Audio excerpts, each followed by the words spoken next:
are glad to have you here for the inaugural episode of the Welcome to Beacon Hills podcast, where the weird is an everyday occurrence. I am your co-host, Dawn. I'm a writer at Spoiler TV, and I do the Sleepy Hollow Headless podcast here at Southgate Media with Zach. And I'm very excited to be doing this podcast with Lilith. She is the first person I podcasted with. We podcasted about Supernatural. It was a lot of fun, so I know this one's going to be a great fun too.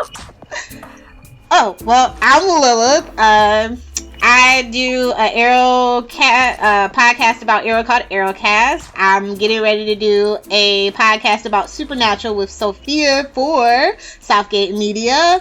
And also you might be hearing a little something of a blog for DC Nation, since it's all Marvel at Southgate Media. And I don't appreciate that. You'll learn, guys. You'll learn if you don't know already.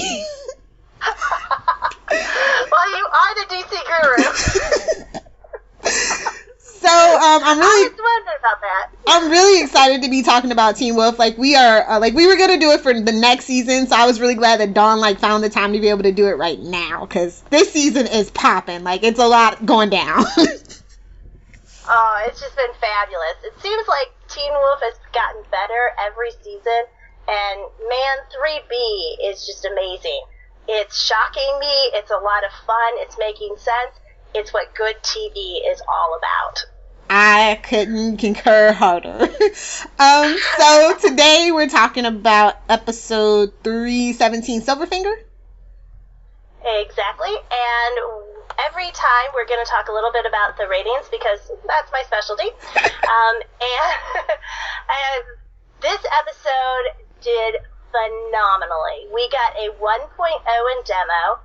We had 2.262 million viewers. We were up 0.2 in demo from last episode.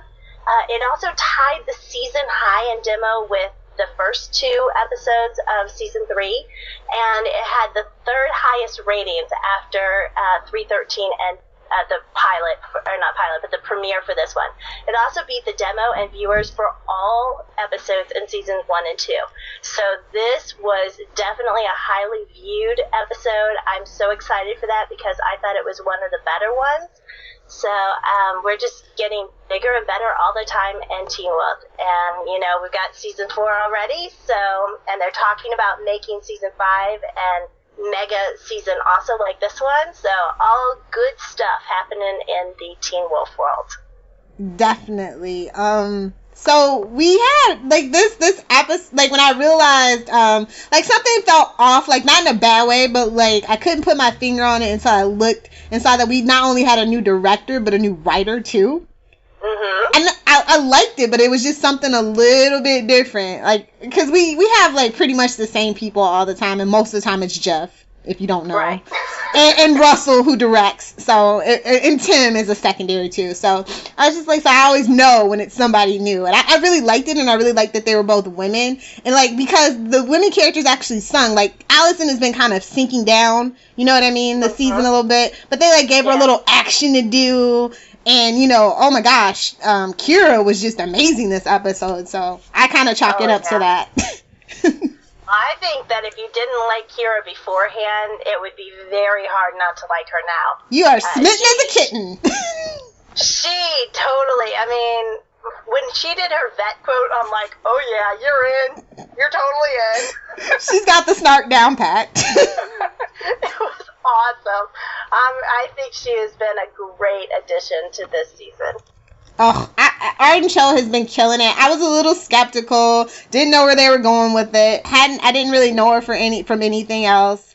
And now I'm just yeah, don't go anywhere. You stay, or you get that Buffy spinoff Jeff was hoping for. You know what I mean? Right. So yeah. Yeah, I was very excited about her, and I think that this one showcased just how much a part of the team she can be, especially since now her secret is out to everyone, so we don't have to worry about that becoming kind of a drag on the plot. Yeah, definitely.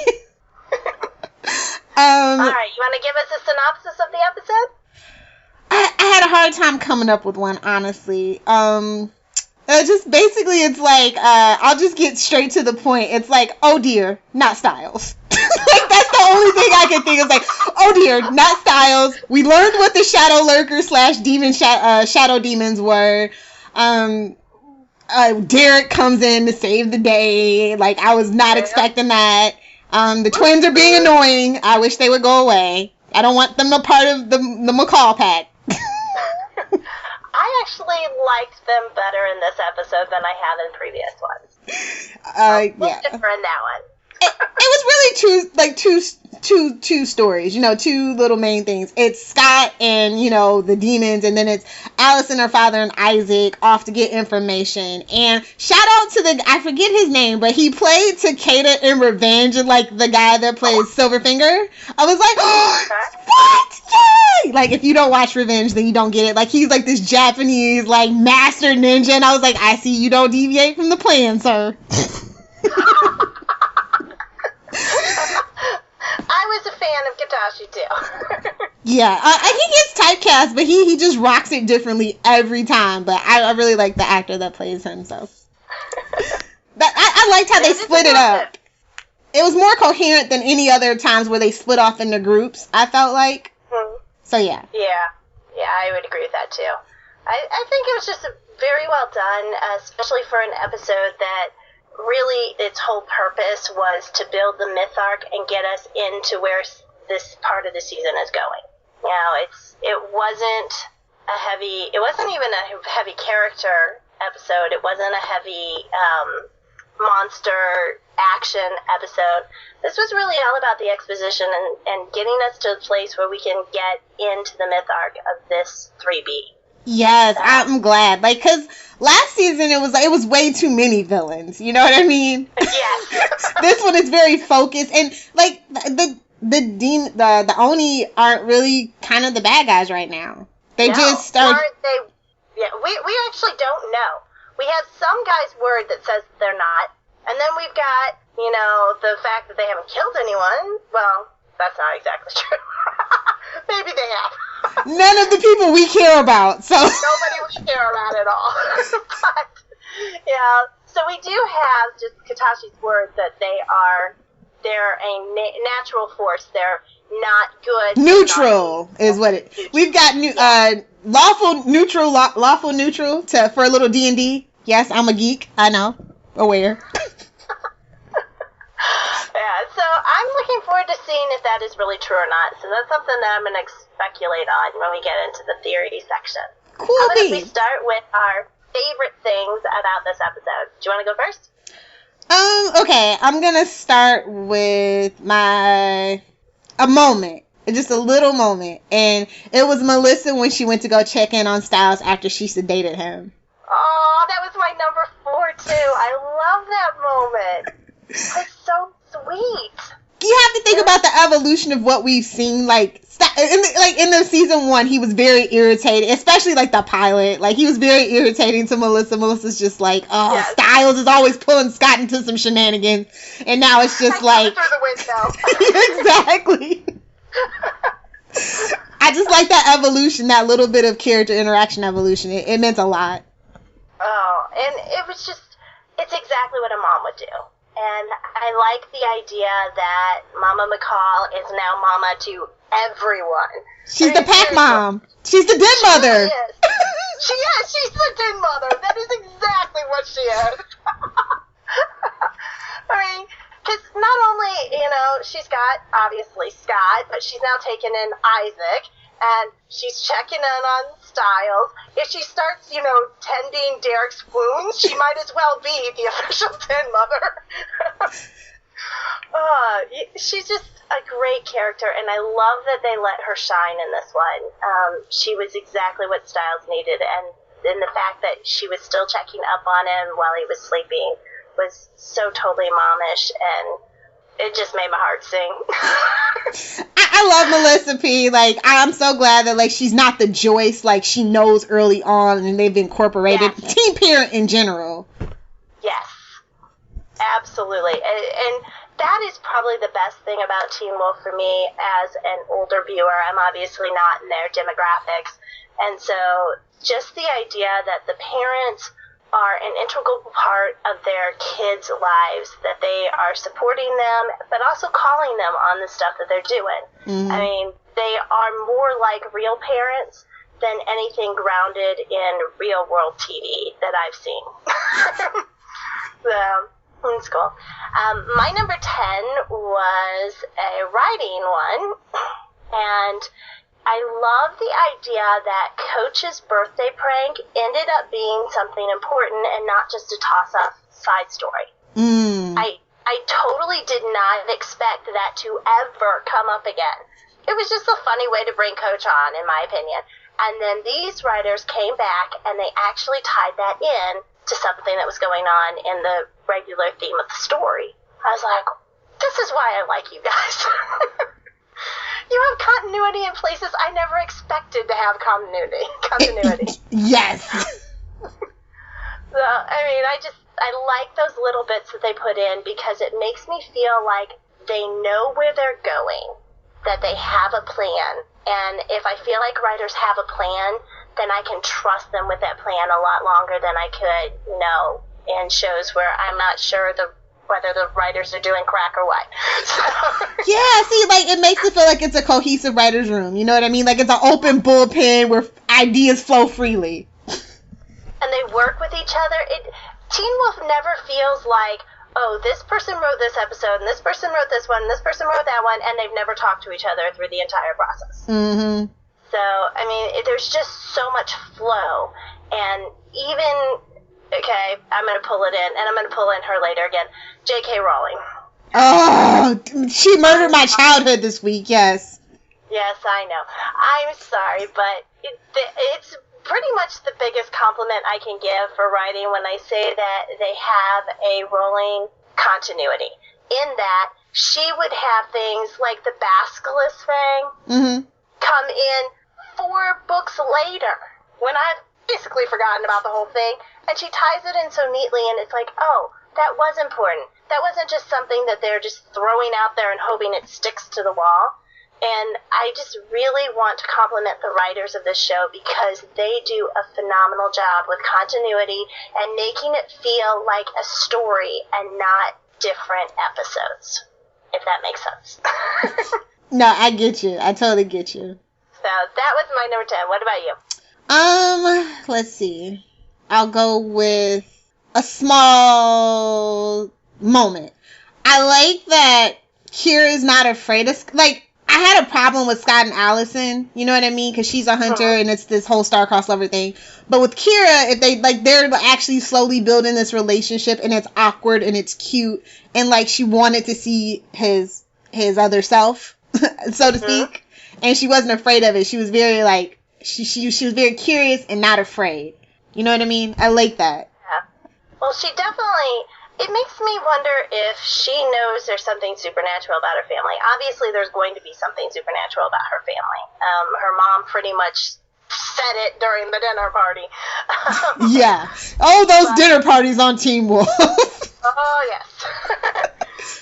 At least this time they weren't trying to kill him. So, but I do like that she's surprised by the supernatural, but she doesn't let it totally lay her out. Yeah, she's very go with the flow, and she trusts Scott's. Although sometimes I wouldn't trust Scott's judgment. He does have his off days where those plans are a little sketchy. But I like that she trusts him and that you see this bond forming. And even though, yes, foxes and wolves don't get along, hopefully that's not terrible foreshadowing because I really like this. I do. Yeah, I'm just wondering what happens if they do get a spinoff. I would be totally cool with the spinoff. I would, like, because Iron Show would kill it. Like, she would kill it. I agree 100%. and Scott doesn't necessarily need to have a love interest because he needs to be dealing with his, I know you hate this, his true alpha status more than a relationship right now is what I feel like. And developing his pack and stuff. Like, I'm more interested in the pack political hierarchies and stuff like that than love interest per se because, we're both not shippers. Yeah, I'm more interested in anything. But I like seeing the bond built because that Allison thing was so rushed and like it was puppy love and it just ugh. That was the one thing about the first season. I was just like, they really rushed it. Yeah. And it did take away from the plot, and I don't feel like Scott and Kira have taken away from the plot at this point. They've slowed the plot down. They have, but they haven't taken away from it. And in the season 1, I did feel that sometimes with Scott and Allison. And even in season 3B, when you see Scott and Allison, they kind of literally do the slow pan. Yeah. So. Yeah, I don't know. All right, my number 9 for favorites, Isaac's completely face-swallowing shades.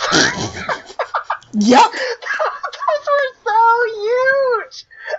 I looked at him and I just started laughing. I'm sure I was supposed to be like salivating, but I looked at those shades and they made me laugh. I love them. I thought of Elvis when I saw those glasses. I was thinking some 80s, late 70s, early 80s show. But I just thought they were funny, so they make my list because they made me laugh. Speaking of Isaac, I really like when he tries to put this suit on and he's just like, I don't know about this. And it just made me think of a few other shows where like when they really don't like wearing suits. Yes, I wasn't going to bring it up. Supernatural, the tux scene, don't objectify me. Yes. Anyone who watches Supernatural, that had to go through their head. Totally. I loved it. I didn't like what really came after it, but I loved the point where he's just like, it kind of swallows him. He does have his shirt tucked in. He's just like, I don't think Isaac has ever worn a suit. Poor Isaac. Yeah. It was very awkward, but it was awkward in a very cute way. I definitely would have still thought he was a teenager. Just gonna throw that out there. Oh, yeah. Yeah, me too. But that's because I'm old, so... That's because nobody on Teen Wolf looks like a real teenager. That is true also. I think that's true for all of TV. Yeah, they're always like 30-year-olds playing 15-year-olds. Yeah. I'll blame Beverly Hills 90210. The original. Yep. Number 8 on my list is a quote. It's Melissa. Been feeling irritable? Styles. Yeah, possibly to the point of homicide. Yep. I'm like, I feel you, buddy. I do. I get that way too. Especially when I haven't slept. So I just thought it was a great way to interject a little bit of humor into what was basically him answering a doctor's form. I'll see you one Styles quote and raise you another. Are you feeling impulsive? Hard to tell from my normal. And they brought back the Adderall. Did you see that? I know. I think they heard me when I said things we lost along the way, honestly. Because they're bringing a whole lot back. They are. Yeah, I thought that was great too. And he was like, you know what? All these things are my normal.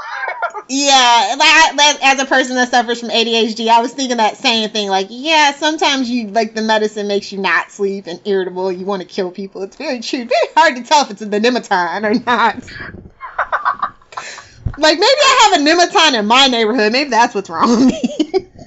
I think some people carry around a Nemeton inside of them, so just when they're around you, it automatically makes things go haywire.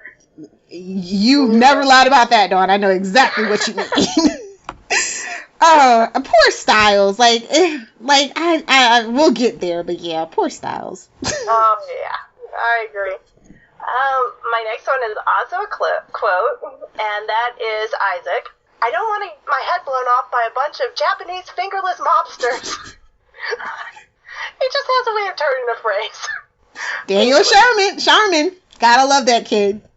Oh, it just made me laugh too. I'm not all goo gaga about Isaac. He's probably the character that if somebody has to die and it's him, it wouldn't bother me as much as, say, Melissa or Papa Stilinski, Argent, any of those guys. But I have to say that he has really been bringing the humor, and I do appreciate that because, they're in the middle of all these. He's the guy who says the wrong thing every single time. I mean, you're talking about, Blake killing off everybody, and she's like, Oh yeah, she's the hot one. Or how about last week's episode? I'm frustrated. Sexually? Oh, Isaac. That's what I'm gonna have for him. Oh, Isaac. Those are gonna be the oh, Isaac moments. You know what? That needs to be part of the bingo card. It totally should. Anytime Isaac says something completely inappropriate for the moment, chug.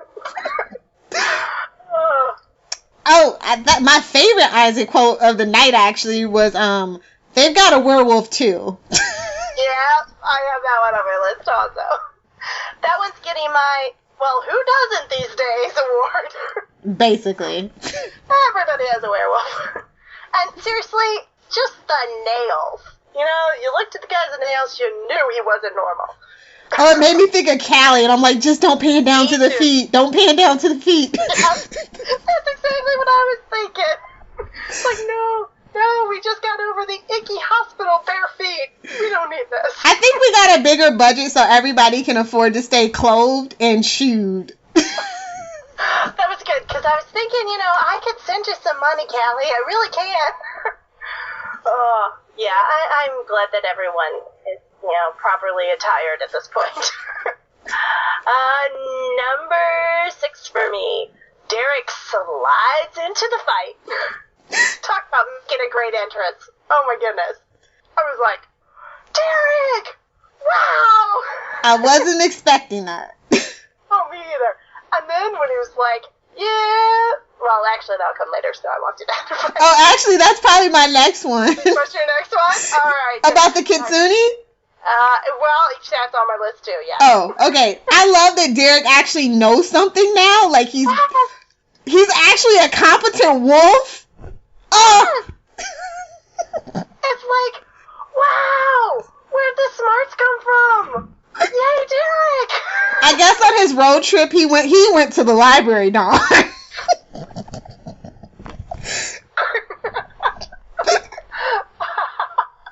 Well, he actually must have done some research, or possibly having Mama, Talia's claws in his neck. Maybe she gave him all his wisdom. I don't know. Or maybe they've come across it before. Like, the Hales were like, a big deal, so maybe. Oh, yeah. They were like the originals of their family, too. Yeah, I would say that it's just so exciting to see competent Derek. We've been missing him for so long. And, basically we only got bad plan Derek or tortured Derek. Those were the only things we got in 3A for him. Yeah. And so see him with the knowledge, to see him actually using some great leadership skills. It's great. And quite frankly, I just wish that they had done that while he was still an alpha. Yep. Really, Derek becomes smarter when his eyes are blue. Well, the pressure of, maybe it's the pressure of not having to be the alpha to live up to that expectation. Because he doesn't have any good role models. I mean, Peter, he doesn't really remember his mom. And like Scott said, when somebody talks about why Scott's afraid to be an alpha, it's all he's ever seen is bad examples, people who take power, So. Yeah. And Deaton didn't help Derek at all, so he didn't at all either. Yeah. Worst emissary ever. Yeah. So I love seeing competent Derek. I hope that he continues to be there. I would love to see him be the big brother to Scott, because I think Scott needs it, and it would give Derek a real tie into what's going on instead of him being the character that's off to the side all the time. Yes, more than anything, yes. No, because we need a Giles at this point. If we're gonna go in Buffy terminology, Deaton's not cutting it; he's cut off. You're done. Yep. You're Wesley, mister. From here on out, you're Wesley. You're the junior. Yeah, I would love to see Derek step up and play that mentor role for Scott. It's what he should have done in season 1, and so at least we're maybe learning from the mistakes of season 1 and giving him something to do. So I like that too. Well, that whole thing about it should technically really be Derek's story. So, I mean, it's hard to juggle that around. And I guess they're finally finding their stride with that. Right. I agree too. I think that it would have made the story, especially in the beginning seasons, a lot more powerful if it had been Derek focused and Derek, what do I do now with this new kid when I can't even figure out what I'm doing myself? And, at least having more of Derek's point of view would have been a smarter plan at the point. So it's nice to be getting it now. And I just really also like the idea that Derek wasn't the punching bag in this episode. He actually got to kick some butt, yeah. Yeah! It was amazing. It's like, oh, I like this Derek version. Let's keep him. Kind of like Coach said to Scott when he was actually studying at the beginning in Tattoo. I like this Derek. Yes. No, don't bring old Derek back. I like this one. Yes. No. I like this one. Yeah, definitely. My number 5 is a quote also, and it comes from the Alpha Twins, and one of the reasons why I really liked them this time. Ethan, since this is our first experience with demonic ninjas, we're thinking we should probably play it safe. I love their demonic ninja conversation.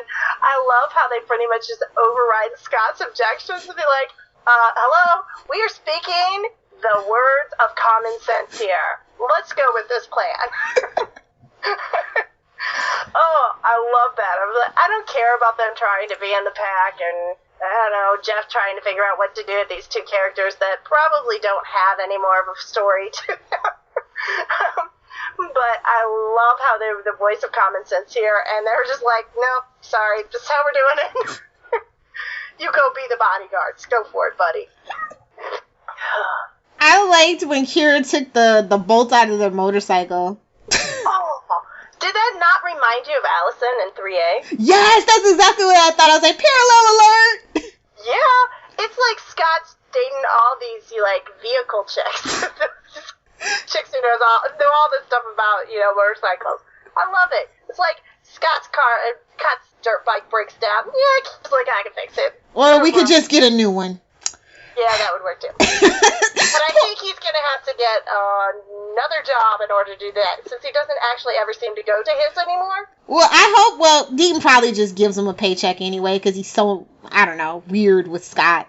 But we'll get into that at another episode, maybe, when he actually shows up. I think maybe Douche Dad might die and leave him some money, and then he can get a nice beat-up car, too. Him and Styles can have 2 little beat-up cars. That would be perfect. On both accounts. We'll get there and some of the other stuff. And issues. Most definitely. Another thing that I really like, the Demon Shadow Ninjas. I love them. I'm calling them the DSNs from now on. I like that name. I like the fact that they remind me of Dementors. They totally do. Especially when their face mask was removed, yeah. And so, I just think that they are very appealing visually. They've got that mystique, those flowing little tendrils coming off of them, and any monster that can pull a sword out of themselves, that's just fine by me. They class up the joint, I guess is what I'm saying, because, we had Shoeless, we had Bad Teeth, we had Crazy Woman, we've got Demon Wolf Monologuer. I just think that these guys are cooler. Probably because they're quiet, Dawn, is what I'm gathering from this. Yeah, they don't monologue, and I'm all for the non-monologuing. You come, you look menacing, you look scary, you basically threaten people into submission, and we go on with it. Yay for the villains, or non-villains, whatever they end up being. It's always a twist with Jeff. Like, just when you think something is something, then it's like, boom! It's literally like, getting like the Impala getting sideswiped every single time. Yes. That's why I'm not taking this episode on face value at all. I'm waiting to see.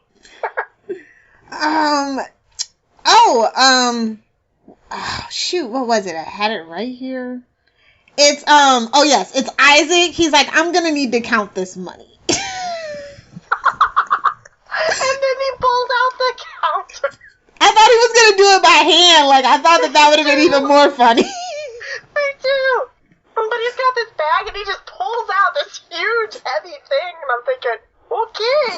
prepared. Chris don't play around. He's professional. And then the look that I just called him Thug. I don't know what his name is. But his look on his face when he pulls it out, it was hilarious. He's like, is this kid serious? Yes, exactly. And you can see him going, what's this high schooler doing with this machine? Oh, it was beautiful. Number 3 for me, Scott. Where the hell did you come from? Derek. From following you? Scott. For how long? Derek. All day. He's just matter of fact about it. And once again, we get competent Derek again. I love that he's stalking Scott.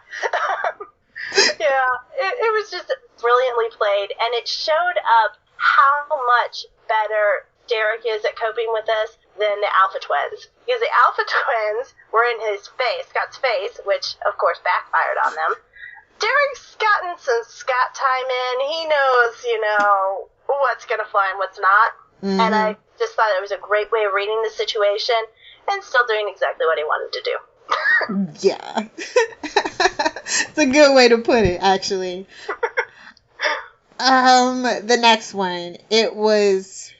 Oh! When Scott's riding his little dirt bike and then the twins pull up next to him, then Scott speeds off and then the twins do the little wheelie to keep up with him. I like that. Oh, I gotta tell you, there were some very awesome moments in this one. Just small things that, just make the episode more interesting. I think I liked it too because it's like the best scene, like the ones that are really bright, the daylight are the best ones for screen capping. Yes. So yeah. That cannot be overemphasized enough. More genre shows need to remember the light. See, but Russell, the guy who usually directs, he is like allergic, and not in a bad way, but he's allergic to direct lighting. He prefers to bounce it off. I kind of talked about this on my last review, but yeah, and it just kind of drives me crazy. I bet you he pitched these shadow demons. I guarantee he's like, we're gonna play with the light and the dark some more. Jeff's like, sure, buddy, whatever you want. You're an executive producer too. I like it. You like it, I love it, buddy. I guarantee you that's how the conversation went. Yes, and then he said, I guarantee the conversation went on, and we're going to have a dual styles, part light, part dark, and we're going to show that visually. Yep. And we're gonna get styles in the dark like half of the time from here on out. Yeah. All right, the last 2 are the big 2 for me, so I'm guessing that they are on your list too. Yes. If it's the end scene, we can explode about that together. Yes. Number 2 for me is Styles the Lightning Bug Catcher. And number 1, Styles and Melissa at the hospital. Exactly. Those are exactly right, Dawn. So, which one do you want to discuss first? I'll talk about the sweet moment before I get to the Styles moment. All right. So yeah, when I saw that he called her mom and she just smiled about it, I was just like, this is so cute. I wasn't expecting a cute moment like that in an episode like this. It stopped. It made me stop and go, oh, just adopt him already. Get with Papa Stilinski, get married, move into a bigger house. That's what I actually tweeted, literally that. Aw, adopt him already. I am so they don't even have to get married. Like, I think Team Parent needs to all get one big house so, like, we can all have it all self-contained. We can learn to train together. We can actually defend the house together. Exactly. Yes. Melissa's got the medical skills. Papa Stilinski's got the law enforcement connections for now. And Chris has all the weapons. Yes. I agree. Let's just make this like 8 is enough and pull everybody in. Group home. Here we go. Yeah. It was just so sweet and so unexpected because we started out with what may have been the bloodiest cold opening that Teen Wolf has ever done. I don't remember them starting with a bloodbath ever. Nope. I could be wrong, but I don't remember it.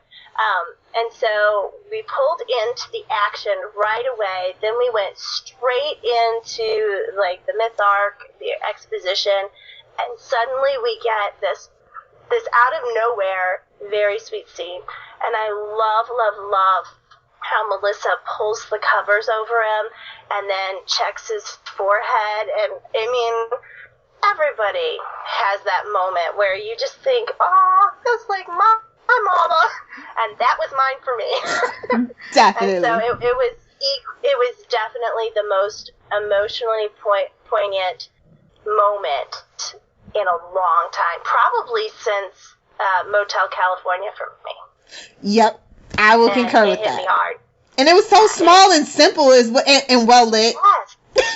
Yes. Well acted. I mean, both of them did a phenomenal job, and it just flowed really well for something that really, in some ways, could have been a filler scene. Mm-hmm. And it just became the heart of the entire episode. I also really like that. I mean, Dylan O'Brien's only like 5'11", so I can only imagine how tiny Melissa P is. I like that visual. It's like she's the mom. Like, you know how, like, I don't know, if you have a son and he's like way taller than you, and you're just like, oh yeah, you're still not gonna get out of line with me, mister. Oh no. And even at the beginning, when she's just starting to understand that something is going wrong with him, and you know, it was just so very much. I mean, she's there. She's in his corner, and she's just, you know, she says, all right, kiddo, all right, come with me. It's okay. And I love the fact that she calls him kiddo. It's going around TV, isn't it, Dawn? Like, almost every show I'm watching lately, they use that word. I like it. But see, that's what I call my kiddos. So I'm like, oh, he is your kiddo, isn't he? And she's just like, it's okay. I'm here. She's so warm and welcoming, and you know, in all honesty, she's becoming my favorite character. Every scene she's in is just phenomenal. From, you know, telling Scott to be his own anchor, to telling Douche Dad that, you know, now ain't the time for your mess. Exactly. Yeah. You know, to scolding, you know, Isaac and Scott when they're roughhousing in the house. She is the ultimate mom, and it's working so very well for this show. I am so glad that she's in on The Secret. Yeah, she feels like a real mom, not like contrived or, you know, and it's a part of her knowing the secret, I guess. And she's handling it really well. Like, I'm surprised she hasn't fallen to like, she can't get a break from it. She's got it at home. She's got it at work. I'm like, can Melissa have a day off? Just please take her to the spa. Remember when she tried to date that one time? And it was Peter. Oh. Yeah, that was bad. And then she ran into him again. Shouldn't you be dead? Yeah. Poor Melissa. She doesn't get a break. She's like Sheriff. They both, you know. That's what I say. All teen parent, just be together, co-parent together, and don't have to worry about it. Yeah. And Argent can be the one that guards the girls' doors, because apparently everybody's getting hot and heavy with their daughters. So.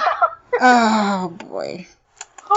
Yeah, it was a great moment. That is my moment of my scene of the probably week. I can't imagine any scene better than that hospital scene in TV this week. Ooh, brave, bold choice, madame. Yeah, and that was a Monday night guest. The week was all downhill, is what she said. Yeah. Basically what I'm saying is that it's going to take one heck of a moment to beat that, and I've already written it up as the best scene, so. Well, there's nothing else on with the Olympics, really, right? Yeah, I've got a full day tomorrow, but really? Other than that, So let's get to the big ending. Oh, my goodness. I'd rather it be Danny. I'm sorry, I'd rather throw Danny under the bus at this point, not my Styles. I said it. Well, if that's the case, I'd rather be Isaac. Oh! That was Dawn that said that, by the way, all you Isaac lovers. Yes, it is me. I will say that my tweet right in 2 commercial breaks before this scene, my tweet was, please don't let it be Styles. Please, please, please don't let it be Styles. But after having considered everything, Styles isn't dying. So I don't have to worry about that, because as another person on Twitter put it, Jeff, if Styles dies, so goes your fandom. So, yeah. Considering he's one half of Steric, definitely.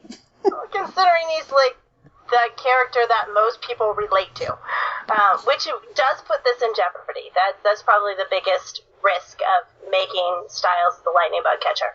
So, basically, I really thought about it, and in the end, my conclusion came with, if anybody can play two roles on this show, it is Dylan O'Brien. He is, in my opinion, the most talented actor on the show, other than, obviously, adults, who have been doing this longer than anybody else.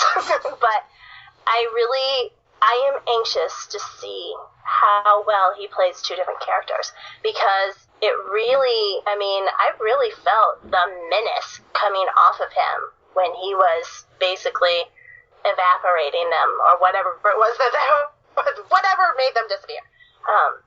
So I'm excited to see where it goes, but I'm more excited to see how long it lasts, because Teen Wolf has a tendency of making a big twist and then either resolving it in 2 episodes later, or twisting it again so what we thought was happening wasn't happening at all. Exactly. Like, I feel like the consequences from the Nematon, like this, the only thing that happened was it brought this to Beacon Hills. It's not like, you know what I mean? Right. But not like an actual fallout from it. And I'm still waiting on more consequences in those few hallucinations. Oh, me too. I think that was a big mistake, and probably the biggest mistake so far of 3B, because basically, Allison and Scott are perfectly fine now. The only person who has any lingering consequences because of the Nematon is Styles. And they built it up to be such a big deal for it ending up being absolutely nothing.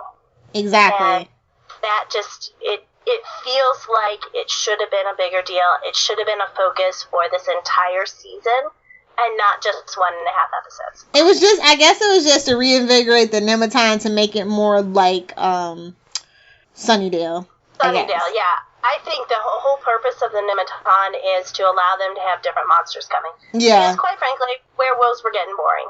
They were. Not for me, yeah. But I heard that complaint. But it's called Teen Wolf, so deal with it. Like, I love werewolves more than I love vampires at this point, and oh, me too. If they actually got into like that interesting stuff about it, I would be more happy. Like, I want to know about like the nails and all the rituals, and I want to know what Talia said to freaking Derek. Oh, kidding. No kidding. That's going to be like the end of the season. I just know it. Well, I would say that on any other genre show, it'd be a drop plot point, but I have a feeling on Teen Wolf it is not. No, it's going to be the season, like, it's the season finale twist. And, like, this is what she said. You got to kill Peter. He's a douchebag. I think she told Derek how to change into wolf form. That would be good for him. That's my general thought, because that's her specialty. So it just seems like that. But I do think that she probably said, yeah, here's some things you need to know. And hey, by the way, there's a kitsune near you, so look it up. Something along those lines. I can't wait to see that. That they're gonna show the scene eventually. I'm just eager for it. I don't know how I feel about the Styles thing. Like, I have every confidence in Dylan O'Brien, but it's gonna be weird to see where they take it. You know what I mean? Mm-hmm. I'm also wondering first off, how long is it gonna take him to figure it out, and who's gonna figure it out? He's already got it figured out. He just needs to, like, have his on a subconscious level, he knows. He needs to just know it on a higher level in his brain, I guess. Yeah, I'm talking more about the pack, and I'm hoping that Lydia is the one who finds out first. I hope she's the one who figures it out, and then I would love to see a couple tense episodes with them trying to save Styles' life. Because, what can I say? It worked for White Collar and Mozzie. I think it'll work here. Okay. I am looking forward to the acting challenge that this will bring Dylan O'Brien. And I also think that it puts Styles right in the myth arc, which is something that he had been lacking before. I don't want him to be anything but human, though. So exactly. That's where it becomes tricky for me. If he is a human possessed by the Naga, whatever it is. The Oni. Oh, the Nagi. Yeah, the Dark Kitsune. Yeah, the Dark Kitsune. That's what I've been calling it. Yeah, so if he is a human possessed by that, and he ends up being human again after they get that out of him, then I am totally good with it. What if it leaves traces? That he's, half Kitsune. I'm sorry, but I'm going to end up saying it just like they say it on Supernatural, because that's the first time I've heard this term. So please forgive me if I say it wrong, for the rest of this season. But if he ends up being a Kitsune, I'm not going to be very excited about that part. Yeah. I don't know. Somebody has to be, just plain old human, besides Danny, if that's the case, but his name does mean Heavenly Moonlight. Just gonna throw that out there, waiting for that shoe to drop. Allison is technically a hunter. Danny felt the demon presence, so it's iffy on whether Danny is fully human or not. I see Danny going supernatural next. Me too, but at the same time, it could just be a person's intuition. You know how you feel somebody out of the corner of your eye? That could have just been that, and everybody's been wondering about Danny, so they just play with it. I hope they're just playing with it. Somebody's got to be human. Yes. And it can't just be Sheriff and Melissa. T-Pan is his own little thing, you know what I mean? Yeah. Well, in order for a story to really work, you have to have the human component that draws in your audience. I mean, all genre shows, have a human component. Well, most of them. Even in Buffy, before Willow becomes Witch Willow, you have Xander, who stayed human the whole time. To his detriment, lost an eye, lost everything. That is very true. But in this case, I think it's the reason why Styles became, quite frankly, the most popular character on here. Because he was the human component. He was in to what's going on in the characters. Plus, he's snarky fun, so, you gotta have that. Definitely. But, yeah, so I think that to make him something supernatural is a genre tendency, but probably not the best choice. That's just me. Yeah. So, did you have any issues with this episode? Well, of course I did. Were there a lot?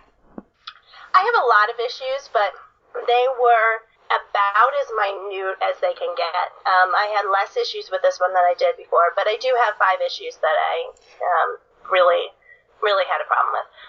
The first one is the one that I have a problem with, because I hate the true alpha thought. I hate that storyline. It's just a fact, and I will probably bring it up over and over again. But Scott's quote, "I'm a true alpha. You have no idea what I can do." Oh, buddy. Oh, no.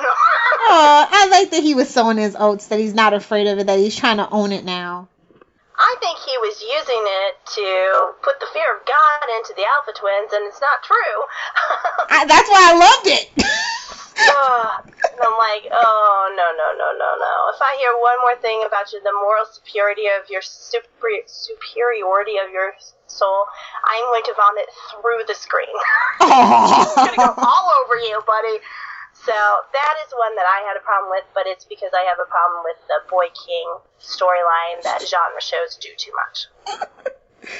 I'm hoping this one works out for me and doesn't blow up in my face is all that I can say. And I think if any show can have that not blow up in my face, it's gonna be Teen Wolf.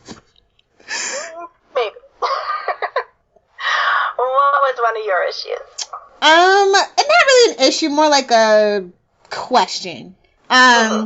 We see that Styles is exhibiting symptoms similar to Claudia, his mother, right before she died.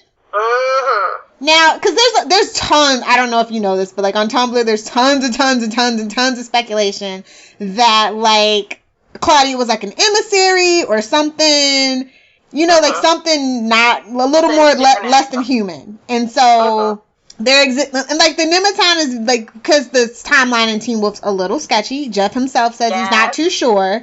So, the file said 2004. So the Nemeton could have been a little bit a kinder during that time, you know what I mean? And caused something in Claudia. And then when it got removed, she got sick and died rapidly. The way they're making it seem, the little bit that we got. So I'm wondering if the Oni were around when she was there. Something. It's got to be something. They took her out. Here's my question with that, and I have issues with the timeline because of this too. One, that would mean that Styles would have been, 7 or 8 when his mom died, and for some reason I thought he was older than that. No. Also because, what the heck, Sheriff? You left your kid alone in the hospital and he was that young? Really? What's wrong with you? Exactly. But, like, you have to remember, like, she said, you know, she used to help me with my math. And then, like, he also was, like, attached to Heather. Like, Scott didn't know Styles, it seems, when he was younger, because he was best friends with Heather, right? The girl that died? Yeah. When they used to take baths together, so, like, that's, like, 3 or 4 preschool. Right. So, like, between 4 and, like, 10, I guess, maybe, it would be my best guess. Well, he's 17. Well, he's almost 17. So he would have to be 6 or 7 when she died, if she died in 2004. Yeah. So, and that seems way, way earlier than I was thinking. And mostly because nobody leaves a kid that's young in the hospital. Hello? The hospital won't even let you do that. What's wrong with you people? Well, if you're in law enforcement and Beacon Hills was supposed to be a small town too, so. Yeah, well, we'll have to see where that goes there too. Exactly. But yeah, still, it just, that doesn't wash with me. And then it just seems like there's several things that are a little bit wonky about this. I thought that she died of a disease. And so that's what it was kind of making it sound like. But this sounds more like a mental illness. Mm-hmm. And if she was considered mentally ill, it seems a little bit strange that there wasn't some kind of a stigma attached to that. And then when they were being picked on by Jackson and, you know, all of those people, it seems like that would have come up at that point. And it never did. So all of Claudia feels like a big retcon. It's not even a retcon, it's that he didn't, like, really flesh it out. Yeah. I don't know. And Jeff admits to it, like, he, you know, because I know you don't read the, like, Tumblr, but, like, this, like, he does answer a lot of questions, and he admits a lot of things. Sometimes he does it on Twitter, but more often than not, it's on Tumblr, and it's like, well, I never really even thought about it. I just had this idea, and I just was gonna go as the seasons go and see where it took me, and that's nothing wrong with that, but on the major things, like your timeline, that should be hammered down. Yeah. Hence the reason why last week it was Halloween. Well, you know, they gotta slow time down. I mean, they're seniors, Absolutely. right? They should be seniors by this point. And so, yeah, apparently we are going to have 7 seasons take place in 1 year. I don't think we're gonna have that big of a gap. I think they're gonna have to graduate. They might pass the torch. They might do a little Saved by the Bell Next Generation. Well, let's not hope. Let's hope not. I can see it happening. Come on. In Sunnydale, they suddenly got a college right when the kids graduated. A big one. One big enough for Willow's big brain, I know. Oh, yeah. Anyway. My other issue that I had, Lydia, Sheriff, and Peter are completely absent for the entire episode.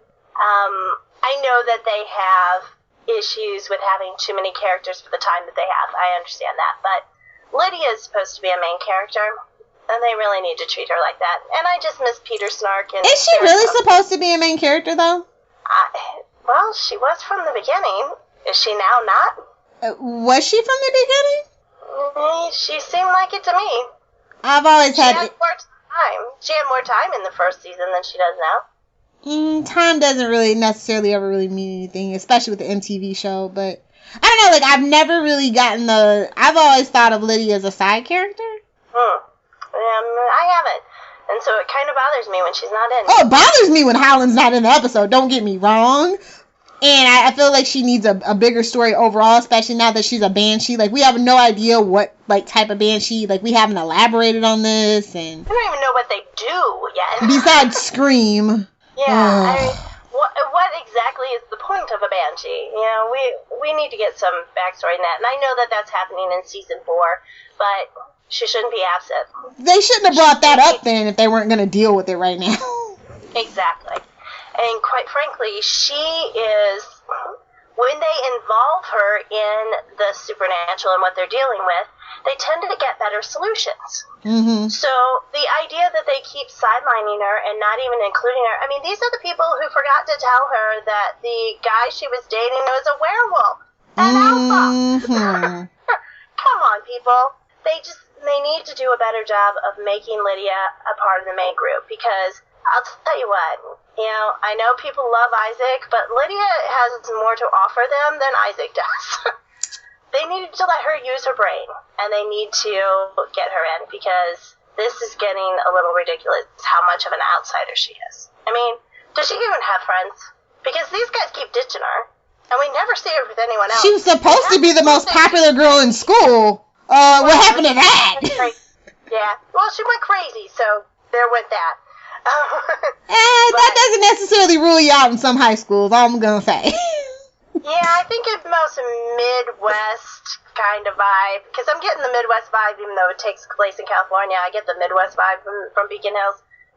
Really? Anytime you show up naked in the middle of the road, nope, not going to do your popularity any favors.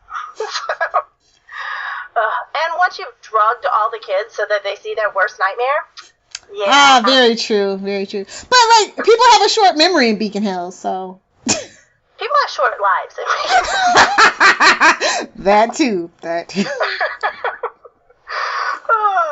don't know. So it just kind of bothers me when some of my favorite characters are completely absent, and to have 3 of them, that was a lot. I have another issue. That everybody's skipping school again, like it's no big deal. Yeah, what is up with that? And plus the parents keep telling them to skip school. Exactly. They're like, oh, honey, you don't have to go now. Oh, honey, yeah. No. Worse than that, Scott tells Styles to take a day off. Like, who the hell are you, Scott? To tell somebody else's kid to take a day off. What? So very true. So true. Oh, yeah, the attendance, I don't know which is worse at Beacon Hills High, the attendance record or the murder record. Oh, it's a tie. I don't think they have a truancy officer at all. Apparently they don't get paid by the number of kids are in school each day, like, the rest of us. So. Is Beacon Hills High secretly a private school? I think Beacon Hills High is secretly a monster fodder bowl. We'll let you come in free, because you're lunch. I wouldn't doubt it. If we pull back the curtains, I wouldn't doubt that that's what's going on. And Coach is in on it. Of course he is. I also missed him too, but he's not a main character, so I didn't put him in there. I always miss Ormsby. I always do. He's just fun. My issue is actually one that you had in your favorites. Oh. Yeah. Scott goes werewolf in broad daylight near a crowded road. Yes, I had that problem too. Heck? What the heck? Seriously? What is wrong with you, boy? I understand that your secret identity is not so secret to most of the people, but do you really want to be captured on camera? Wolfing out? Hello? Why don't you just post a Vimeo and show everybody? Oh. Yeah, I thought that too, and I just let the cuteness override it. Face palm, right there. And like I told you, Scott is not the... He has a little bit of Oliver Queen tendencies. He's not the brightest bulb in the box. Oh, buddy. Despite all his SAT words, he's not the brightest. Yeah, very true. We have not had those in a while. Don't jinx it. I applaud. Big happy claps. Big happy claps. Oh, but yeah, it was, I don't know. I'm like, all these places you guys have found to make out in every corner of every building and every inch of Beacon Hills, you decide to unmask right by the road? Oh. I won't even bring up the prosthetics, because I just won't, because it's the give and take of the show. It's like Buffy, where I just had to deal with those stupid vampire foreheads. Yeah, unfortunately. Oh. Oh, you're not going to talk about Douche Dad? Like, really? I have two. Douche Dad didn't even make my issues because he's in my secondary characters to talk about. Okay, cool beans. I'll wait we then. can talk about it now if you want. No, we can wait. What's the other issue? Alright. Number 2 on my list. Allison and Isaac groping each other right next to Argent. Really? This is the guy who just, had a mini conniption when he saw you guys without your shirts. And then started talking about how he has the guns in the office next door. And you're going to be groping each other right next to your dad? Ew. Ew. Oh, that just wigs me out. It gives me the creeps. And quite frankly, I am not pro Teen Wolf sex, period, because they're all too young, and that just makes me feel like a creepy old woman. But seriously, it does. Like, I don't want to watch you. Yeah, you're too young. You're babies. Stop. Which is, by the way, why I loved Argent walking in on them and stopping it by the first time. But he's like not even a car length away, and y'all are groping each other. Ugh. My dad would have been so on me. I would not have been out of my house for a month if I was doing that from my dad. And my dad didn't have an arsenal. Just saying.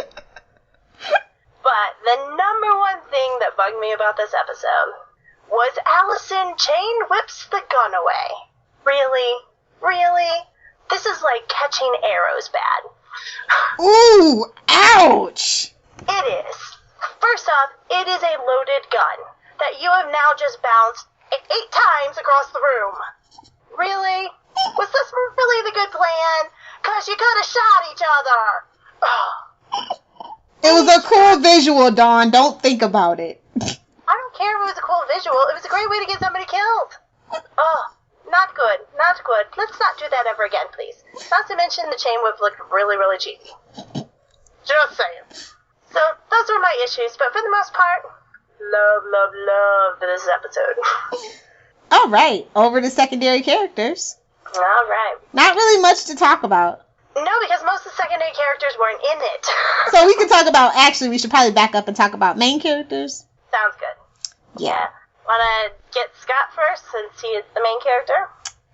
Can I just sidetrack funny stories? So, when I first, I've been on Tumblr for, a year and a half, and the only reason, I swear why I started watching Teen Wolf is because of Tumblr. Everybody's like, oh, Styles is so cool. I never knew that Scott existed from Tumblr. So when I first watched, I'm like, who the hell is Scott? Where did you come from? Why does nobody talk about you? Oh, which only proves that Styles should be the main character. Exactly, right? So I think that's why I defend Scott so hard, because a lot of people just don't even they like to pretend like he doesn't exist. Really, honestly, in the fandom, people get ticked off at Scott for stuff that people would never get mad at Styles for, and I'm just like, I don't like that. I don't like that at all. But well, by all means, go defend Scott. I liked him in this episode. I really, at the beginning of the season, I couldn't put my finger on. I was just like, I don't know about Scott right now. He's going through some stuff. But this episode, he was ready to defend Kira, and he trusted Allison enough to get the information, and he wanted to handle it on his own. He didn't really want to involve anybody else, and I can appreciate that. You know what I mean? I don't appreciate that, mostly because that's what everybody has done, and it's always screwed them over in Teen Wolf. But I do appreciate the fact that when everybody was there, he did take the leadership position. He was in control, he made good decisions, and he really did work as an alpha. Yeah, I like that too. I like all, he had good interactions with everybody though. That's not very usual for Scott either. It's not. I can be honest about that. I really liked him in, my favorite scene with Scott actually had Styles in it, because that tends to be what becomes my favorite everything. I just completely admit it right there. But I really liked how when Styles was flipping out, Scott was the voice of reason. And he didn't say, man, you're crazy, you're wrong, just calm down. He listened to what he had to say, and he very gently broke the news that, Styles, I don't think you're trying to kill anyone.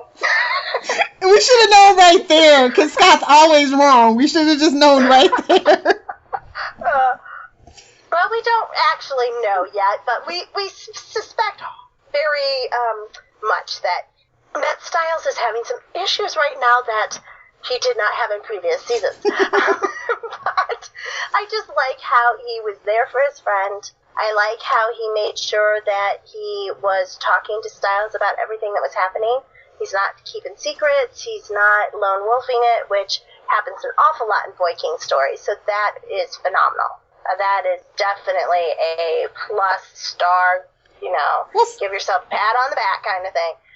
He really is very much a team player. And I hope that continues, because that was Derek's fatal flaw. Well, he also didn't have anybody to trust around him. I mean, Peter, hello. That's true, too. But Styles is his emissary for all intent and purposes, and I like that. Me too. And I hope that we continue in that vein, to be totally honest. But, yeah, I think that he did a great job there. I do think that the Scott and Kira part slowed down. There was a little bit too much time on their exposition in a show that was all exposition, basically. So I look forward to moving that along, I guess. I think, like I said, I think it has a lot to do with Allison and how fast that happened, and people complained about it, and so Jeff decided to listen for some reason about that. Well, I thought it was very cute when they grabbed each other's hand, and he grabs her hand and leads her to the Demon Shadow Ninjas, and they're a united team. They trust each other, and he's going on faith. And Scott does that very well. He trusts the people that he is with, and he should, because they all very much care about him. And there is a rush to protect Scott in a way that there was never a rush to protect Derek. It's because Scott's the hot girl, Dawn. That was the best part of us. I do callbacks. I'm going to be doing callbacks all season, so you better rewatch these episodes, people. Oh, that was hilarious. Not only do we do callbacks to previous seasons, but we also do shout-outs to other shows that we watch. So, if there's ever a time in which you're like, what? Usually it's probably Supernatural, Burn Notice, Arrow. Grimm. Oh, I hope I never have to make a Grimm reference on this season. But yeah, I think that Scott, I like Scott better in this one, but I do think that they need to give him more to do. Because right now he's just kind of listening to people talk at him. Yeah. So let's give Scott an A plot too. T1 tends to be talky though. For all the action they have, if you actually sit down, when we were doing the rewatch, I was like, that's a lot of talking, man. I don't remember that. Yeah, try transcribing some of it. Oh, Dawn, I don't know why you torture yourself. Yeah, I didn't transcribe season 1 or 2 because, I marathon watched those. But, they do tend to be a little bit exposition heavy. All right, Styles. Take it away. What to say about Styles? Styles is my favorite character, although Mama McCall is coming up very, very close on him at this point. And Sheriff also. And actually, I really love Argent. So, Team Parrot and Styles, there we go. But I will say that for not having very much to do in this episode, I mean, let's face it, basically slept the whole episode away. Literally. Yes, literally. He had the 2 most dynamic scenes. Mm-hmm. And in the second scene, he had no lines. 0. And he still completely sold it for me. And so that, I really like that about it. I like that, for me, Styles is the dean of Teen Wolf. Because anytime he is anywhere on screen, he is doing something. He's reacting. He's always got some kind of facial going. If you look at the screen caps for Styles, they're hilarious. Because he's always moving his eyebrows, his mouth, his hand. It's just amazing. And so he didn't have much to do in this. But he was still the key person in this, for me at least, because he is the myth arc right now. And that's a very juicy role to have. I expect to see that Styles will have a massive role in the next few episodes. But what I really, really am looking forward to is Scott bringing Styles back. And it's got to be Scott. It cannot be anyone else. Scott has to be the one who makes that connection, pulls Styles out of that trance or whatever's happening, and really saves Styles. So I'm really looking forward to that. Yeah, I was a little taken aback because usually Styles has a much bigger role in almost every single episode, and it was this weird change of pace, but oddly it worked. So I like that they're taking chances and kind of playing with the dynamics a little bit. Very much so. And I like having different partners for different things, because in season 1 it was always Scott or Styles or Scott or Allison. That was season 1. And now we see people partnering with different people. I like how they're splitting people up to cover different ground. Mm-hmm. And I think that really has been working with them. They're taking chances in season 3A. They took a lot of storytelling chances. That didn't pan out for me. Yeah, many of those storytelling chances just didn't work out right. And now they seem to be taking more character. They're giving them more leeway. They're giving them different characteristics. Derek is the most changed person from 3A to 3B. Mm-hmm. As it should be, really. Really, it should. And so I really like how they're playing with these dynamics, and it seems to be working at this point. Now we'll see if Styles ends up a complete mess at the end of the season, I'll be changing my tune like that. But I really like the chances that they're taking here, and I think that they have a chance to really make everything seem fresh. And, by the time you get to season 3, especially when this one's twice as long as any other season has been, sometimes things start feeling a little stale, and they've done a great job of keeping it from being stale by switching things up a lot. I mean, I don't care who Scott ends up with. I don't care if he ends up with Kira. I don't care if he ends up with Allison. I don't care if he ends up with Lydia. I don't care if he ends up with Styles. That's my goal. Sorry, Derek shippers. I don't care. I don't even know what their shipper name is, and I don't even want to know. But I don't Nick care Linsky. who he ends up with. Really? That's what I call it. Shipper names sound like a disease in this fandom. Really? Stydia? Yeah, that definitely. Sound like chlamydia. I don't know what that is. But anyway, I digress. But one of the reasons why I like Allison and Isaac together is not because I care one iota about the relationship, but I like the idea that the two of them are working together when they had basically zero screen time beforehand. Mm-hmm. It just works for me. Now, if we could get Derek and Lydia working together, I'm going to be like laughing and doing my woohoo party dance. That is genius, Dawn. That is genius. I mean, that's what we need. We need more mixing it up, and I like how they're starting to do that now. It's very plausible because Lydia has been at the loft without her other friends around a little bit. Maybe that's what they're getting to. I don't want them to hook up. I'm not saying hook up. I just mean work together. She's a banshee. She senses death. Derek was the first one to hear her call. Yes. And he seems to be pretty protective of her because, he left Cora for her, and then he decided not to leave town because of her. Mm-hmm. So I would like to see Lydia become like his little sister now that we got rid of the very annoying Cora. But, don't knock Adeline Kane because she is awesome on Reign. Just going to throw that out there if there's any royals listening.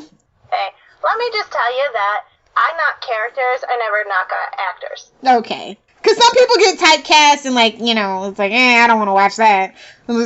Yeah. They didn't really give her anything to do, and they made her annoying. But in Reign, she's brilliant. Okay.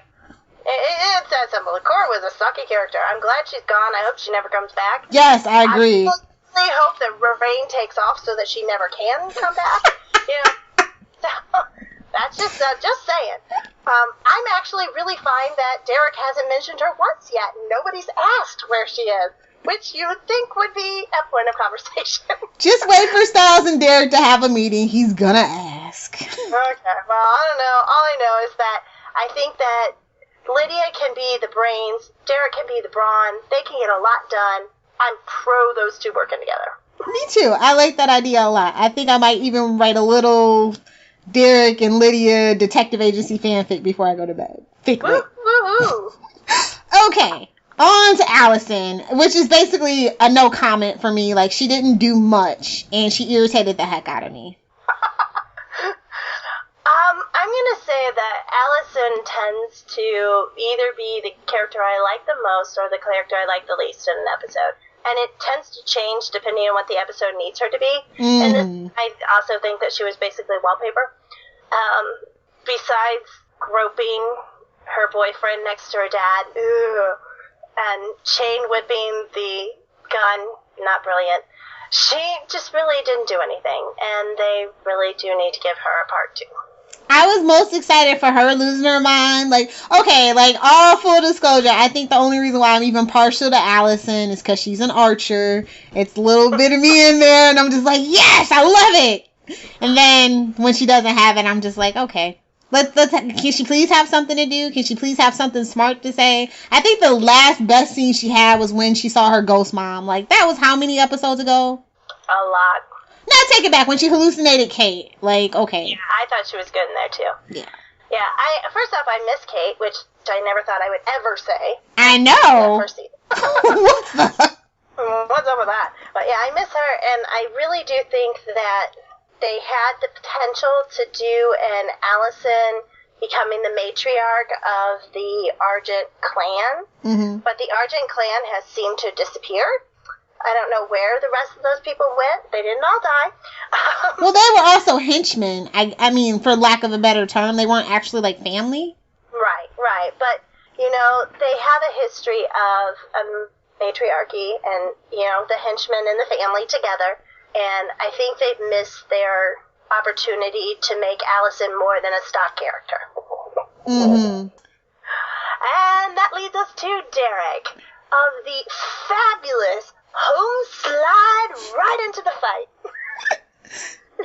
I like that he was a surprise. I was not expecting to see him at all. Yeah. I think we did a good job of talking about how competent he is. Yes. The great change in the character, and I just hope they continue doing that. I have a feeling it might get dropped for a while, but it'll come back around. Me too. Jeff said he was really working on it, so I'm going to trust him and say, but we have other things to get to other than Derek. Derek's never been a priority for him, so. Right. And you know what? There is a lot to handle, and I like the idea of Derek being part of a team, and that's what he did today, and that's what I really liked about it. I loved his quote when he asked the twins, sure, you're willing to kill for Scott, but are you willing to die for him? I like that quote. I have problems with that quote, but I like that he said it. Because the twins are a little, you know, they were raised by, for lack of a better term, they were reared by the demon wolf, so like, yeah. you know, their morals are a tad bit skewed. We'll give them that. Yeah, they were definitely raised by wolves. But boom! Yeah. Oh gosh. So I think that takes us through all of the main characters that are actually here this time.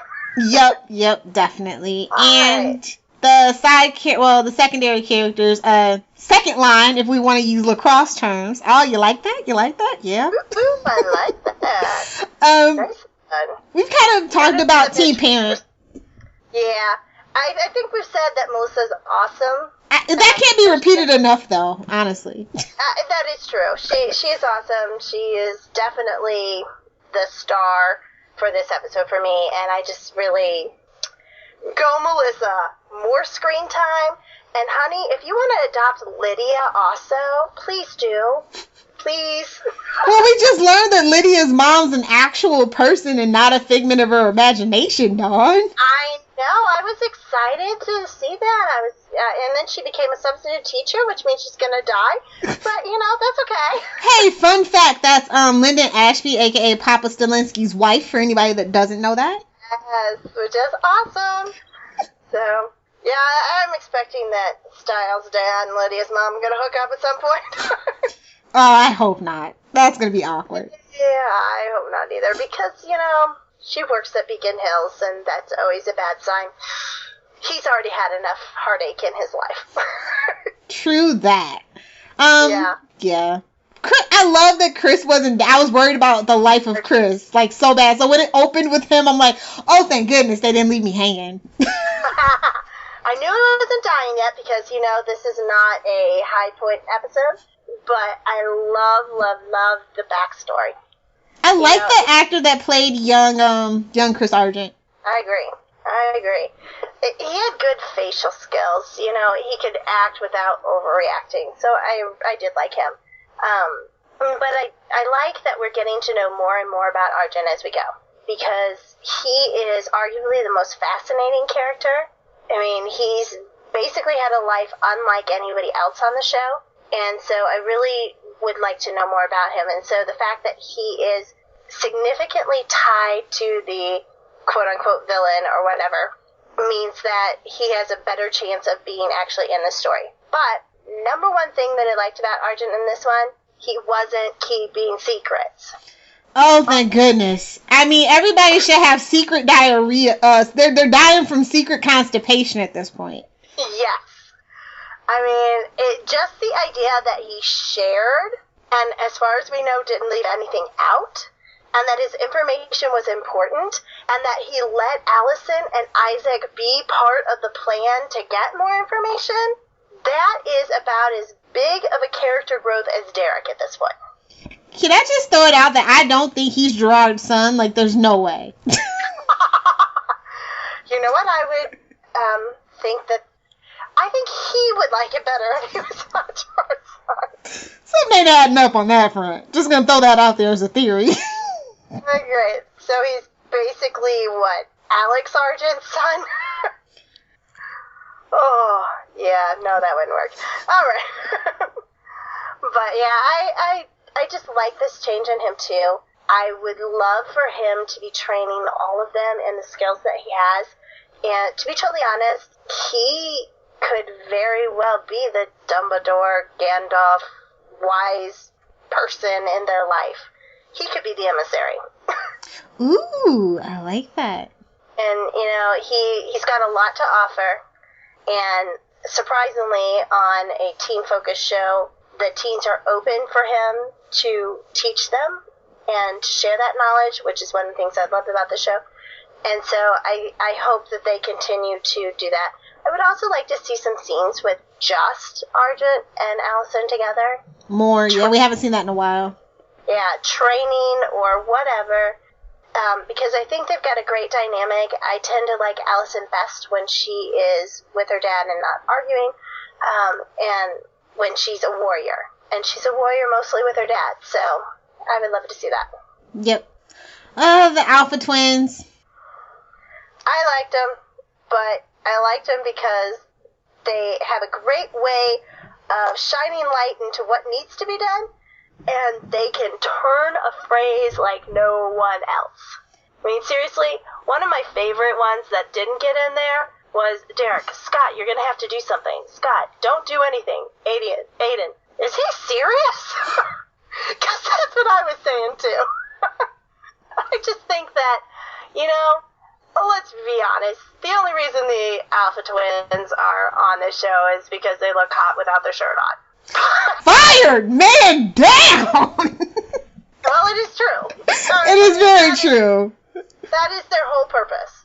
And the fact that they stayed with their clothing on the whole time. Everybody did? That is like character growth also. There was no shower scene or anything, Dawn. Nobody Wow. was ripping off somebody's clothes so they could paint their body. I mean, come on.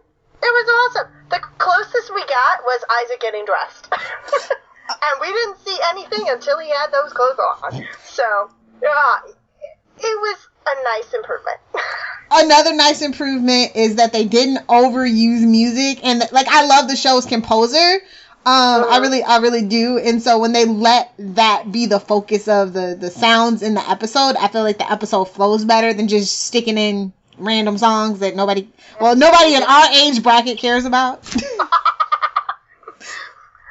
lack of music was a very big positive after last episode. I used to have drinking games. Every time you hear a song, take a shot. And the season premiere of 3A, I was wasted. It was like 10 songs. I'm not even joking. Yeah, I understand that.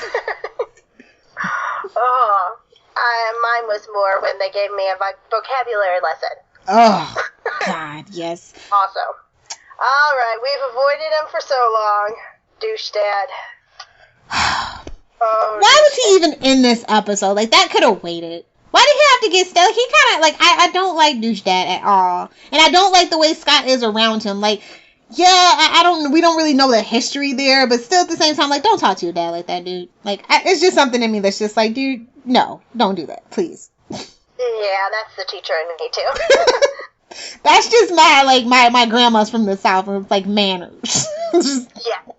Although I loved his gene donor line. I'm like, Melissa has the same hair color. What are you even talking about? Did you fail biology, Scott? That is true, too.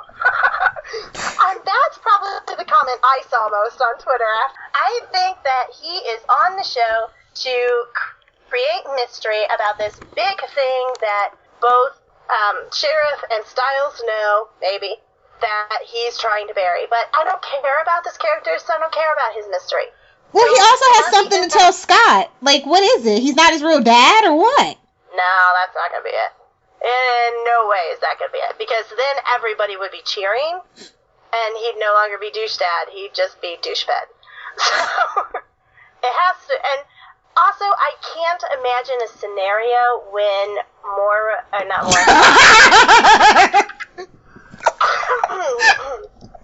because of that, let's just put it bluntly. That is a sucky plot on Arrow, and I can't imagine Teen Wolf going in the same direction as that super sucky plot on Arrow. Melissa, I can't imagine Melissa putting up with douche dad if she didn't have to. Yeah, I want to know that. I do want to know the family secret that Scott's dad has to tell him. Like, so bad that when he's bleeding out, he's like, "Bring me my son." I'm like, what? You don't want your kid to see you like this. Shut up. And that's another score point for Melissa. Shut that down right away. And yet still gave him hope that he was going to live. But still didn't change the locks, but they have ashwood floorboards? Really? You didn't change the locks? Security tip number 1 when your ex moves out. You change them locks. There's just so much wrong with that. First off, the number 1 thing wrong with that is how in the heck did this man ever get Melissa? She must have had lower standards. She did end up dating Peter. Just gonna throw that out there. That is true. Okay, so Melissa, your fatal flaw is your taste in men. Got it. Okay. But, yeah. The entire fandom is hoping that he dies. There's no way he's dying. He's not going to die anytime soon because he has to carry on this stupid subplot of the sheriff possibly losing his job. Getting impeached. Yes, ma'am. Yeah. This is a subplot we didn't need, nor do we care about, at least from what my timeline... Didn't we already do this already? Didn't he already lose his job because Styles and his shenanigans? Because they kidnapped Jackson.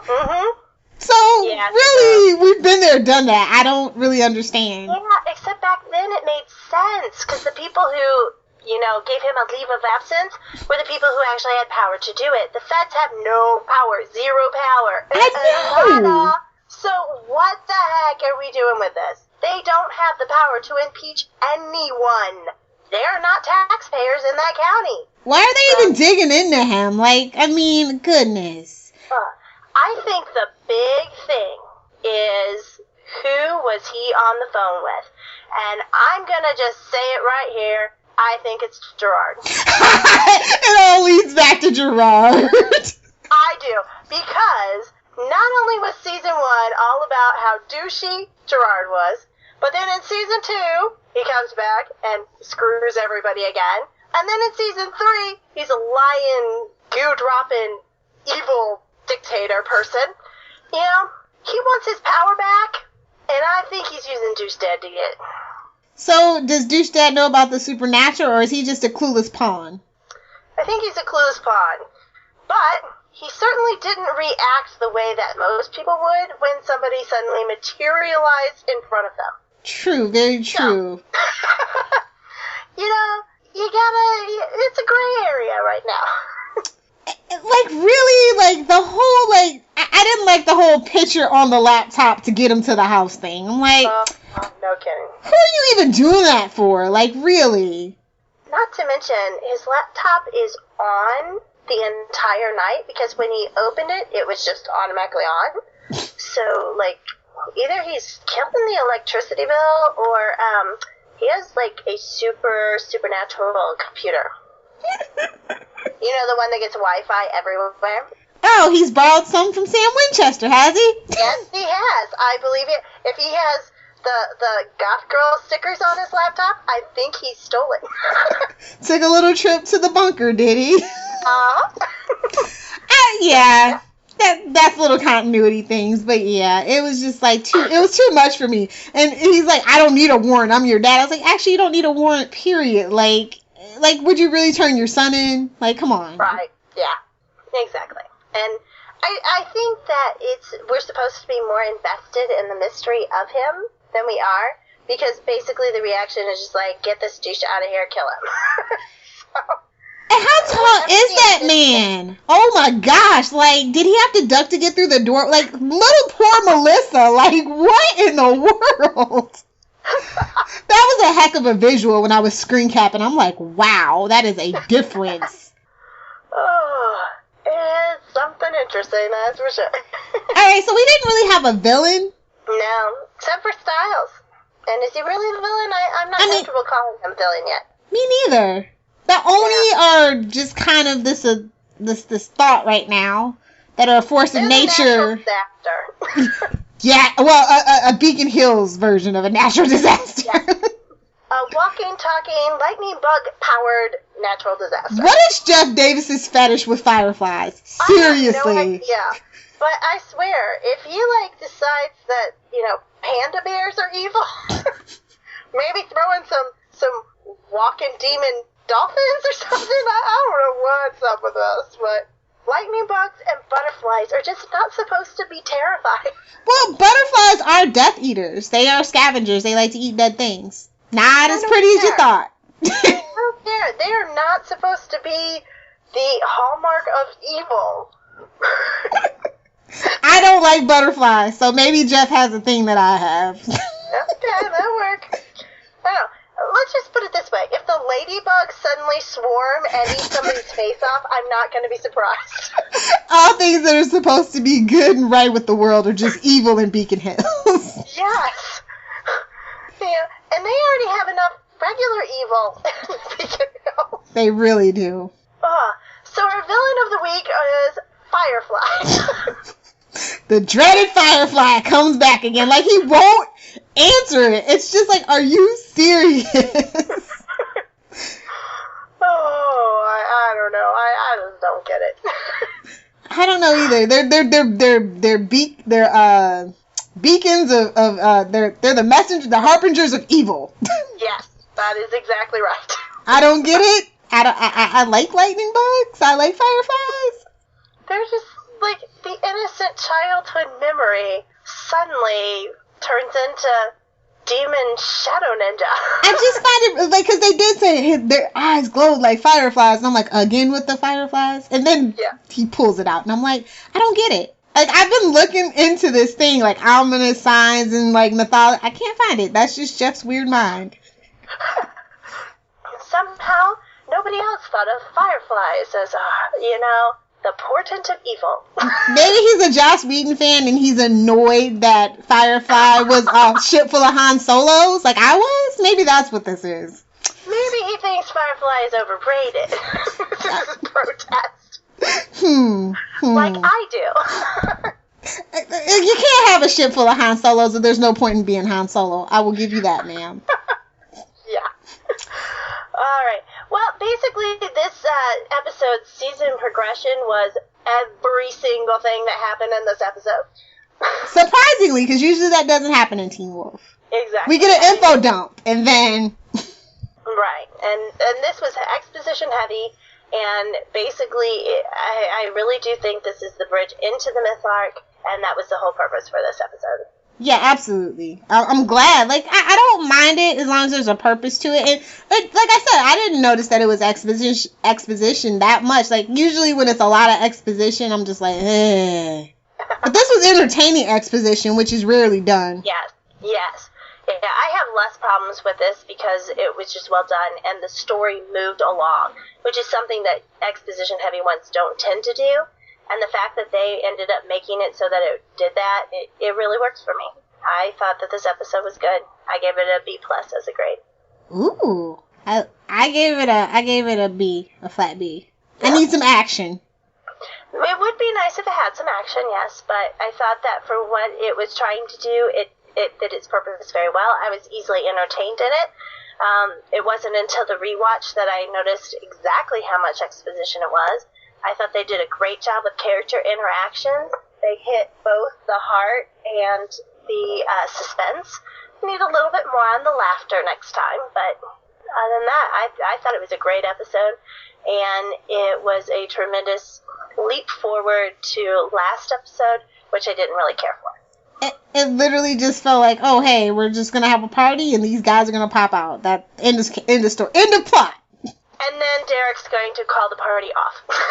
That was my favorite thing about it. It's like, get off my lawn, you crazy kid. Exactly. The grouchy neighbor came and called the cops because the music was too loud. Talk about your sour wolf. All right. So, awards. MVP of the episode. I'm giving it to Melissa. Ooh. I think that Styles is the natural person to give it to because he did have the big, bang, shocking ending. But he also slept through most of the episode. And Melissa starts off with Styles in what I think was the best scene of the entire show. And then she also has a part to play in the quote-unquote fight that really wasn't a fight. She is the human in here who can create the barriers. She tells off Douche Dad in the sweetest possible way. She said, "You're not seeing your son now, so you need to hold on, because if you live, then you'll be able to see him." That's your lollipop. And then she, she takes care of everybody in this story. And at the end, she's the one who's racing to make sure that she is saving her ex-husband, which we don't all want, but is probably a good thing for her kid. I want to know what went down between them, though. I really do. Me too. Because it's bad. Like, when the kid, knows, because he's old enough to, really see what's going on, and it's not like, Melissa doesn't seem like the type to badmouth, Right. So. I mean, when she was when Scott shut the door in his face, she's in the background giving her yes. Exactly. But she never says anything. And when she walks in and they're in the middle of an argument, she doesn't automatically start yelling at him. She calmly tries to figure out what's going on, and then she does what's best for her kid. Mm-hmm. And, so I don't see her as a vindictive ex-wife who's, going off on, the deadbeat dad. Mm-hmm.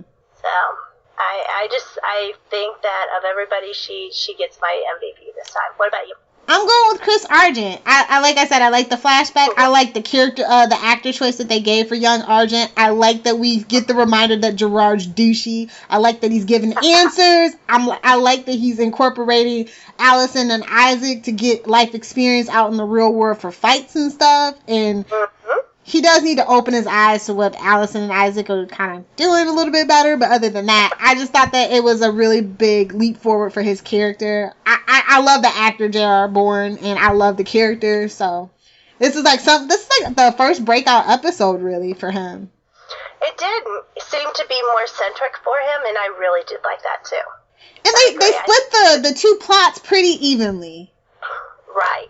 And they did a good job of flowing it from one to the other. Mm-hmm. It was a far less jarring than normal. I really did like that. Yes. Oh my gosh, the transitions. Don't even get me started. Best character interaction? Melissa and Styles. I'll give you that. And I'm just going to go out there and say I like the Scott and Kira, even though you think it did slow the episode down, but I just like to think that Jeff likes to, quote unquote, learn from some things that didn't work. And I like that he listens. I'm sorry. I agree. I like when showrunners are critical thinkers and show evidence of having looked over their work and changed based on what they saw. So, I agree with that. All right, best reason to watch? For me, it is the build-up springboard of the myth arc. I feel like we can now go head-on straight into the plot. I feel like they gave us a really good background. We've got our foundation, and now we're ready to go forward. I agree. But the end, actually, because everybody's been waiting for Styles to have, like, something meaty. And this is it. This is the style. This is the chance Dylan. We've been all wanting for Dylan to really, like, break out. And, like, people have, like, you know, like, a thing. Like, everybody's always wanted to see Styles evil. And this is the thing. If you are into that, this is the thing for you. Yeah, I'm not really into the dark Styles, but I'm very interested in seeing how he plays. Oh, don't go on Tumblr then. They had, you know how back in the early days of Supernatural, the Demon Flash, right? Tons and tons of gifs of that for Styles. Nice manips and edits of that. Oh, don't go on the Styles tag right now. Actually, I did know that because I went and hashtag Dark Styles for trying to find a picture. And oh my. Mm-hmm. Ooh.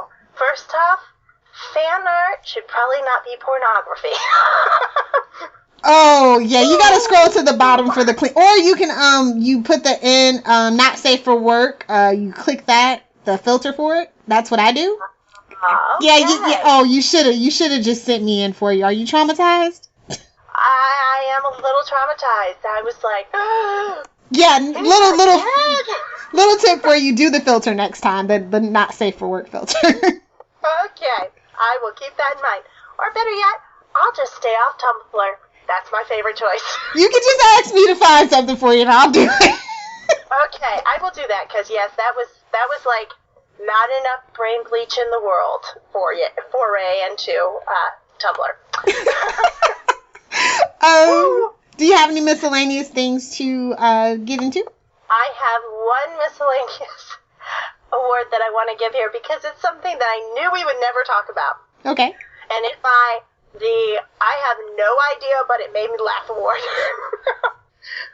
What was up with Argent asking Isaac's size, and then they slow pan to the trunk rising up? It was like they almost expected something to pop out at you and eat you.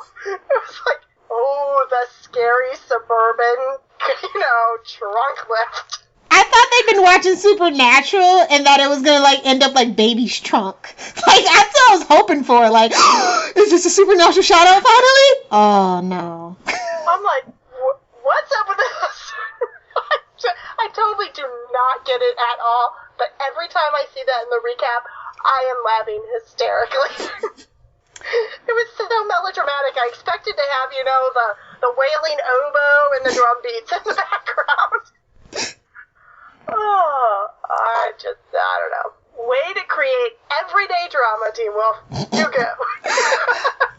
Did you live? Well, of course you live tweet. I didn't live tweet, but I will be live tweeting with the West Coast for Teen Wolf from here on out till the season ends. Ooh, okay, West Coast. So you handle the East Coast, and I got the West Coast. That sounds good. It's only because I'm writing the Beauty and the Beast. Beauty and the Beast goes off at 10 o'clock, and I'm writing the review usually. Got it. Okay. Yeah, I live tweet every time. I do not miss Teen Wolf, so I will be the East Coast person, and you take the West Coast, and we'll get them both covered. Yes! So what were, did you see any cool Twitter reactions that you want to share? Oh my goodness. I will say this about the Teen Wolf fandom. It is super active. I have a TweetDeck column set up for anything that's hashtag Teen Wolf, and I swear from 30 minutes before the episode airs to 3 hours after the episode airs, it is just going non-stop. It is flying by. You can't even see what, is going on because everything is flying. So I love going on Twitter and figuring out what people said. I actually have more than we normally will have of people who just had some great comments that I really, really wanted to share. One of my favorites was by Mama McCall herself. By the way, almost every actor in Teen Wolf live tweets Teen Wolf. So if you are not following the cast and crew of Teen Wolf, I strongly suggest you do. They're hilarious. They have lots of fun together. You can tell they're friends off stage as well as on.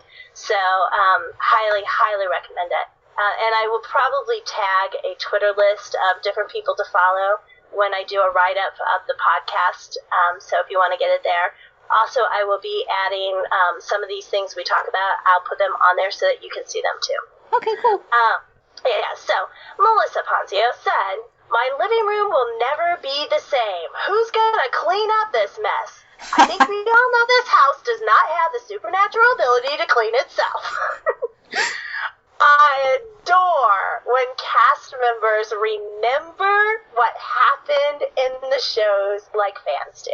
And the fact that she remembered that line and how awesome that line was to begin with, it was phenomenal. Loved it. It was my favorite cast quote of the night.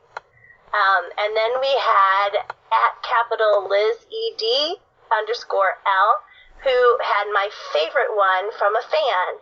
And she said, "Welcome to the chessboard, Styles." I love that. I thought that was clever. It made me laugh. And it was my favorite tweet of the night. We had @Natalie Annabelle, who said, "If Daniel Sharman was really wearing Argent's suit, he'd be rocking a pair of ankle swingers." So very true, Natalie. So very true. Sophia Porter, who is also going to be tweeting for Supernatural with Lilith for Southgate Media, she said, "My roommate just turned off all the lights as if she was going to bed. Girl, Teen Wolf is on. What are you thinking?" Love it. Then Amber King, who is @blank_landing, after they got done with the insane Allison and Isaac groping session, she wrote, "And then Chris Argent shot Isaac Leahy." And I was thinking, yes. Now Marcy gets my shout out at Hello Marcella for bringing in the Harry Potter reference. And she said, "Do you know why I'm missing this finger? Because you're Peter Pettigrew." Loved it. @Daniela Latique, I'm sorry if I'm mispronouncing your names, guys. She said, "I'm not ready for next week. Keep calm and protect Styles." Yes, and yes. And then @EMTO said, "Piece of advice for Jeff Davis. If Styles dies, you lose all your viewers." Yeah. Heads up. So true. Styles isn't going to die, though, so we don't have to worry about that. So those are my favorites from the Twitter feed. Do you have any on Twitter or Tumblr that you really liked? I'll talk about Tumblr, and it's just this one thing, because I was thinking the same thing. It's from Surviving Life's Struggles, and they go, "Somehow, somewhere, the actor playing young Chris Argent is finding out how attractive the fandom thinks he is." Oh, no, like, all you literally have to do is Google an actor and put Tumblr after it, and you will find the most amazing fan art. Some of it is not safe for work, guys, but amazing fanfics and stuff like that. Like literally 10 minutes after the episode is aired, it's just there. I will say that the Teen Wolf fandom is super active. They're a lot of fun, so I would highly recommend, people just taking a look and see what's happening. If you haven't experienced the Teen Wolf fandom, they're a lot like the Supernatural fandom. They are. they tend to be more cohesive. Facebook. More hot guy. Oh my goodness, hot guy. It's true. Like the fandoms, but like that's because that's Jeff's thing. Actually, is that's what he does. that's part of what he likes to do, is to make sure there's eye candy for all. And this show definitely excels at the eye candy. Yeah.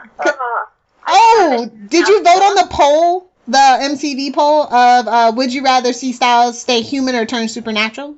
I did, and I'm going to put a link to that one up there too. When I voted, stays human was winning by a lot. That is also what I voted. I'm indifferent because I just think that Dylan will kill it either way, and I know they're not going to kill him off. But, you know, actors like to stretch their chops, and, you know, I'm sure Jeff talked with him about it, whatever the decision was, and I'm sure that Dylan will kill it either way. I agree 100%. I agree. I just hope that when this season ends, he is human. I understand that. My choice. I just think that part of his charm is the fact that he is still human. So I think we would get the struggle more than what we got from Scott. Like, I missed seeing that struggle of transition from, you know, just regular teenager to a werewolf. Like, that got lost in transition for the love triangle with Alice. You know, not the love triangle, but the love with Allison and stuff. And it would have been a better season one had it just been Styles and Scott together trying to figure it out without the love thing thrown in. I agree 100%. I think there's a reason why the demo and the viewers keep going up every season. Definitely. They kind of retweak it every season, and we find something different to fall in love with. And we get more word of mouth out there about how great a show it really is. Yeah, so. Like, you just have to ignore it. Like, I tell everybody, I know it's called Teen Wolf, guys. You just have to get past it. For me, it was getting past MTV. Really? And it is most definitely worth getting past MTV. Oh, yeah, I forgot you're a tad bit older than I am. Like, even I don't watch MTV. Like, I watch Awkward and, like, and Teen Wolf. Like, literally, that's it. I don't watch reality shows at all. Like, none. No competition shows, no nothing. And that's pretty much all MTV is now lately is reality, so. Yes, when I was the MTV demographic, MTV was music videos. Oh, you're lucky. My generation ruined it because we like to download free music. I totally take responsibility for it. Okay, good. You guys killed MTV. Nice to know. Segueing into that, I do want to point out a brilliant fan vid that has been making its way through the fandom. It started when Quinn Wentz created his own song called War.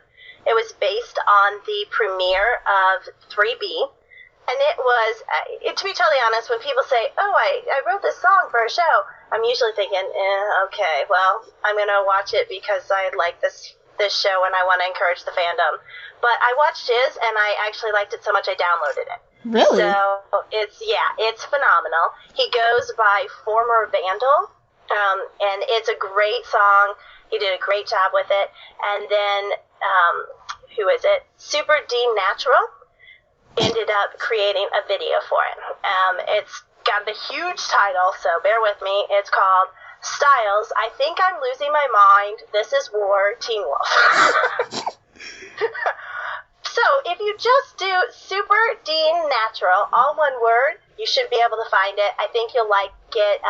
Great job of putting the scenes to the song lyrics. But part of that is because the song lyrics were actually created for Teen Wolf. So, just wanted to shout that out, and hopefully you'll like it. And please, please, please give us your feedback on it. Awesome. The critic reaction is my deal. I tend to like Hypable.com. I love their Teen Wolf coverage, just period. It's snarky, it's fun, it's to the point. Oh, yeah. Do you read Hypable? I do. I love that. I actually read more critic reaction to Teen Wolf than anything else because it gets tweeted and retweeted an awful lot. I also like Backlot. Their discussions on stuff. I don't know if you're familiar with them. I'm not with them, no. They do, well, like last season they did really cool, like paper dolls for like Teen Wolf characters. Ooh. And that's where I discovered them.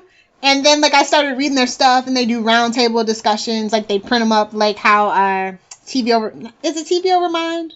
Yeah. Yeah, how they do it. Mm-hmm. So yeah, like, I like Backlot a lot, and they're really Teen Wolf friendly. So. Very cool. Very cool. Those are my two go-tos. Like, I would say you, but you haven't been putting out review. I'll just put you on blast. I have been working on this recap, so it will be up probably on Saturday. Thank the snow days that I have from school. Yes! No goodness! That's the only good thing that's happening because of snow days. But yeah, I have that up, and I'm hoping to get the back ones up on my site, not Spoiler TV. Okay. Within the next week or so. Cool beans. There. All right. My job is listener feedback, and so if you follow me on Twitter, you notice that I was absolutely obnoxious in asking you about your feedback and what you want to talk about and everything on my Twitter feed this week. Apologize in advance. It will stop when you start sending me stuff. That a girl, Dawn. Yeah. So I did get some people who had some things that they wanted to talk about, and our job here, our goal here is to make this podcast as much interactive as we can. So the more you give us feedback, the more stuff we can talk about, better it'll be. I'm also going to post the poll of should style stay human or not on basically a mini recap of the podcast, and hopefully you'll be able to see all the stuff that we talk about there too. So starting with Mrs. She says, yay, podcasting. I'm looking forward to listening to it. Thank you so much. And I hope you're going to talk about Styles. What's going on with him? Could he be possessed, or is it too obvious? And the Nagatsune, is possibly mind-controlling Styles while it's possessing someone else. I never thought about that as a theory at all, that Styles would be mind-controlled instead of possessed. I'm not sure that they would go that way, although it's an interesting theory. I do think that it is very obvious for Teen Wolf that if he is truly possessed, then that would be a complete opposite of what happened in 3A, where we waited and waited and waited and waited and waited, and sometimes it felt like we had no traction in the myth arc. If that is the case, 3B will be the complete opposite, and we will have all the traction at the beginning and all the fallout as we go from there. So I'm not sure. I'm not ready to buy yet that Styles is Dark Styles, because Teen Wolf tends to be very fast-paced with lots of twists. But I would say it's definitely leaning there. What do you think? I've been reading so many theories that he's not, and I don't know. Like, Jeff likes to take risks, so I'm thinking he might. All right. Yeah, I think that is the most intriguing thing about this episode. Obviously, it's the punchline to the episode, and I am really excited to see what's going to happen next. Mrs. also put in, who did Scott's dad call, and why is he in town? Why does he dislike Sheriff Stilinski so much, and what do Styles and his dad know about him? I'm going to say that it would not surprise me if Styles was bluffing, because there is a really good chance, in my opinion, that Styles doesn't have any more of a clue about Douche Dad than any of the rest of us do. But Sheriff obviously knows him, and they have massive history. I'm going to say from the way that Styles treated him from the moment we met him, before we knew that he was Scott's dad, that he definitely knows something about Scott's dad that Scott doesn't know. See, I think he hates Scott's dad because Scott but he ditched Scott, and that caused some issues for Scott. So I think that's a natural best friend reaction, that if the guy who basically walked out on your best friend suddenly comes back, you're not going to be pro him. And he obviously has, like, some history with his dad on top of that, too. So it's really hard to, like, pull the threads apart. But I think Styles has, first of all, he has good intuition. Second of all, he's nosy as all get out. Wall of weird. There's something buried under that wall of weird, I guarantee you. That is very, very, very true. I think that Scott's dad is going to end up being a huge part of the myth arc, but I'm not sure how that would fit in the myth arc as we see it right now. It's not like he's calling the Oni. Or is he? Oh my goodness, if he's calling them, then obviously they can talk. So they're no longer the Dementor gentlemen people. They're like fill-in monologue part 92. I would like it if he was on the phone with Gerard, because we need to handle Gerard once and for all. We could kill him. Yes. Period. Head on a pike. Merlin levels. Yes. No chance of ever coming back. Ever. But yeah, I would like it to be Gerard, but obviously Douche Dad is a pawn for somebody. And if he's not a pawn for Gerard, if he is a pawn in government, then that means that the government knows about the supernatural, and I just don't see them going there. Not yet, anyway. Way too much to take on. Yeah. So I can't think of anybody else who would logistically be Deaton. I mean, there is something creepy about Deaton, and he has a self-professed. Both Scott Styles and Deaton have kind of shared this, that they have like this pseudo father-son relationship. But to what end? Like, he has been really creepy with Scott if you, like, go back and look. The way that he withholds information, the way that he kind of coddles Scott. Oh, it's okay, take a day off here, let me teach you this. But yet, he's been so distant and non-helpful to Derek when he promised his mother. So, maybe it's Deaton. Yeah, well, it could be. And if it's Deaton, then this story just automatically took a, like, huge leap forward. It took a big okay turn. We need to get to the bottom of Deaton, because his non-helpful behind, it's borderline crazy how unhelpful he is. Well, and the fact that he is always reticent to share vital information makes him very suspicious. I would like it if it's Deaton, because I like the actor, but like the character needs to get fleshed out here. What if it's another of Derek's dead relatives? What if Talia's coming back? Oh, I wouldn't want her to be evil. The only thing they had left of her was the claws. Yep. That's like right there, a big flashing neon sign. Nobody. Yeah. So, there could be a lot of very cool things going on there. What I don't want it to be is someone that we've never seen before. What if it's Peter? Mr. Always Been the Alpha. Hell. Oh my goodness, that would be hilarious. That would be phenomenal. Because think about it, he has a really twisted interest in Scott. He's like jealous, but he's like in this love-hate relationship with Scott. And to use his dad against him, like, that's a very Peter thing to do. That very much is a Peter thing to do. He's actually a better candidate than Gerard. Ooh. Oh, we got something going here. We definitely got something going here. Thank you, Mrs., because now my head is going in all different directions. As long as it's not Kate Argent back from the dead. But to be fair, my default is if something goes wrong, it's Peter. Blame Peter. And my default is if something's going wrong, it's Gerard's fault. I joke that I bet you even Gerard has a hand in everybody's misery, that he probably killed Claudia. Probably. Oh my goodness, that is probably right. Oh, we gotta get rid of that miserable old coot. She said coot. I hope we have a lot more feedback next week. I'm gonna really pimp the Tumblr. Oh yeah, go ahead. Sorry. This is from Cor Malum, and I'm sorry if I said your name wrong. I've got some more questions for you. Is he really possessed? Which is kind of what we were talking about before. Leaning to yes, not be surprised if no. And if he is, wouldn't that suggest that he might have had supernatural roots from the very beginning, and they're only now coming out? Wouldn't Nuggets... I've got to learn how to say this word. Just say Dark Kasuni. Dark Kasuni, thank you. Would a Dark Kasuni really possess a human being?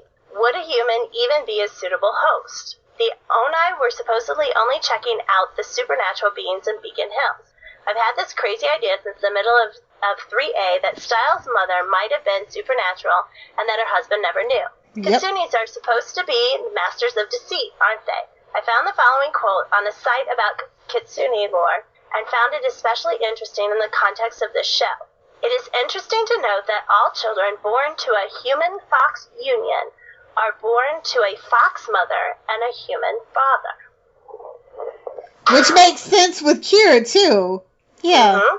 Yeah, because that mama definitely is supernatural. Oh, yeah, all kinds. And so, I don't want Styles to be a Kitsune. I don't want his mom to be either. But his mom definitely had something going on with the supernatural. they are seeming like saying that it killed her. Although Yeah. we don't know for sure.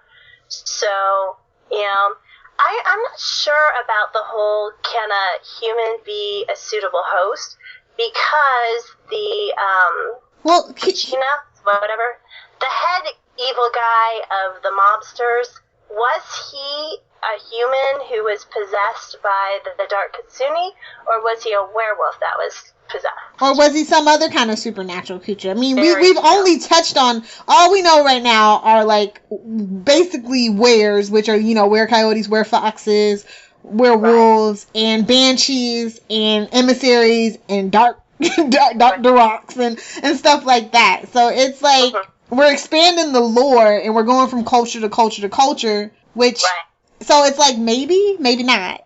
But Styles has the darkness in him from the Nematime, so maybe that's like haunting his soul, for lack of a better phrase, and that's what drew it into it. So that makes him a suitable host. Well, for me, I was thinking that it was kind of like early supernatural, and that the demons need to take somebody who has a foothold, somebody who's dealing with pain, grief, depression. Oh, that's right, and they say it draws on that. So yeah, that's a good theory. Yeah. So, I mean, that is Styles' life has been pretty torn up even before Scott becomes a werewolf. So, for me, I was thinking that because he has known grief so well, kind of the Luna Lovegood of this group. Your Harry Potter references. I'm throwing all references out. Supernatural, Harry Potter, Grimm. Heck, I'm going to throw out a Leverage one here. So, anyway, it feels like that of all of them, tragedy has followed him longer than any of the others. Allison would also have been a candidate because her mother also did die recently. So, it feels natural to me that if somebody was going to be a host, it would be somebody who was touched by the Nematon, but also touched by tragedy in their life. Yep. And so I can see, based on demon lore and how typical genre shows use demons and possession, I could see how that could definitely be him. I wanted it to be Allison, but when he said it, even if it's your daughter, I was like, oh, not Allison. Yeah. Most definitely. Just to give poor Crystal Reed something to do. Yes, she really does need something to do. She's the female Derek of the group, except that she never gets beat up. But yeah, I think that it is very feasible that he is possessed, that it is actually him. I guarantee his mother has something to do with this, but I don't know what. And I do find it a little strange. I guess for me, I don't think they're going to have two Kitsune families running around. So unless Styles ends up being related to Kira, which would be odd and kind of icky considering Scott's dating her, I would say probably not Kitsune. Yeah. I would say that he's something else. Or maybe, you know what? Maybe the big twist of the whole season. Remember how we saw it, I forget what episode it is, where we saw the three shadows? Yeah. What if the Scott, Allison, and Styles that we're seeing are actually their shadow selves right now, and the ones that came out of them are the real ones trying to get back into the regular bodies, or something like that, and that's what allowed Styles to be taken over.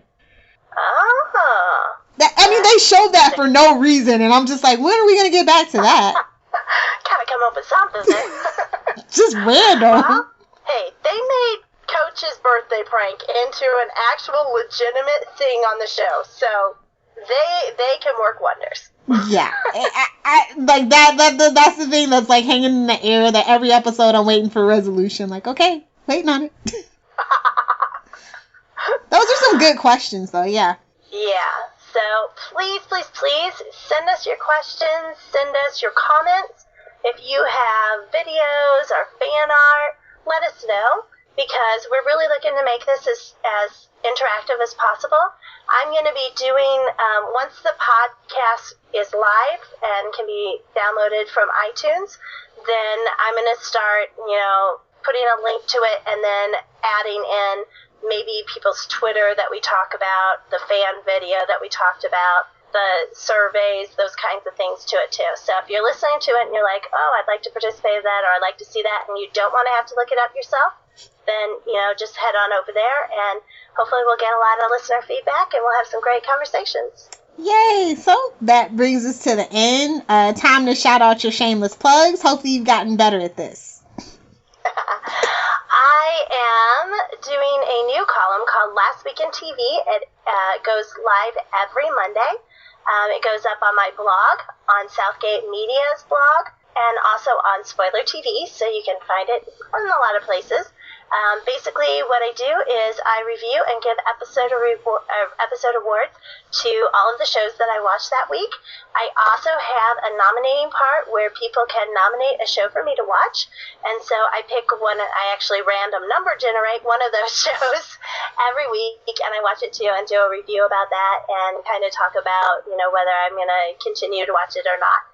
There have been some great choices. Last week was The Musketeers, which was awesome. If you like action, I highly recommend you check that pilot out. But I'm looking for people to nominate more stuff and to continue the conversation, maybe give out your own episode awards. Also, the best way to reach me is at Dawn1. That's at DAHNE1. I tweet every day. If you tweet me, I will tweet you back. And I always look for really cool people to put on my list and to, basically shout out what you're doing on Twitter. Other than that, I do write reviews and recaps for different shows. I am the best scene poll generator for lots of shows, including Teen Wolf. So you can check those out on Spoiler TV. Cool beans. I am at Lilith Hellfire, all one word, on Twitter. I am a prolific tweeter, but mostly my stuff's about Beauty and the Beast. I'm gonna get back to tweeting about Supernatural. I watch Bitten over on Sci-Fi. Basically, if it's a sci-fi show with a strong female lead, I'm all about it. Lost Girl, Haven, Orphan Black, that's coming back in April. Continuum, that's coming back in March. So if you like stuff like that, I am your go-to gal. And don't forget that Lilith is also going to be doing the Supernatural podcast for Southgate Media, so you want to check that one out too. Oh yeah, oh my god, me and Sophia, we're probably gonna be a big hoot. Like we're gonna be very laid back. Like my problem with the last Supernatural podcast, I was too serious. I took it very seriously. Now I'm just gonna be very laid back. Very cool. Well, that wraps up our first episode. Thank you very much for joining us here at Beacon Hill. Until next time, remember to stay out of the high school at night because nothing good ever happens there. If you would like to donate to help pay for this and other Southgate Media Group podcasts, simply go to our website, southgatemediagroup.com, and click on the donate button. It can be as little as $1 or, well, as much as you want. Help keep this fun going by supporting this and our other shows. Thanks again for listening, everyone. You're the best fans in the world.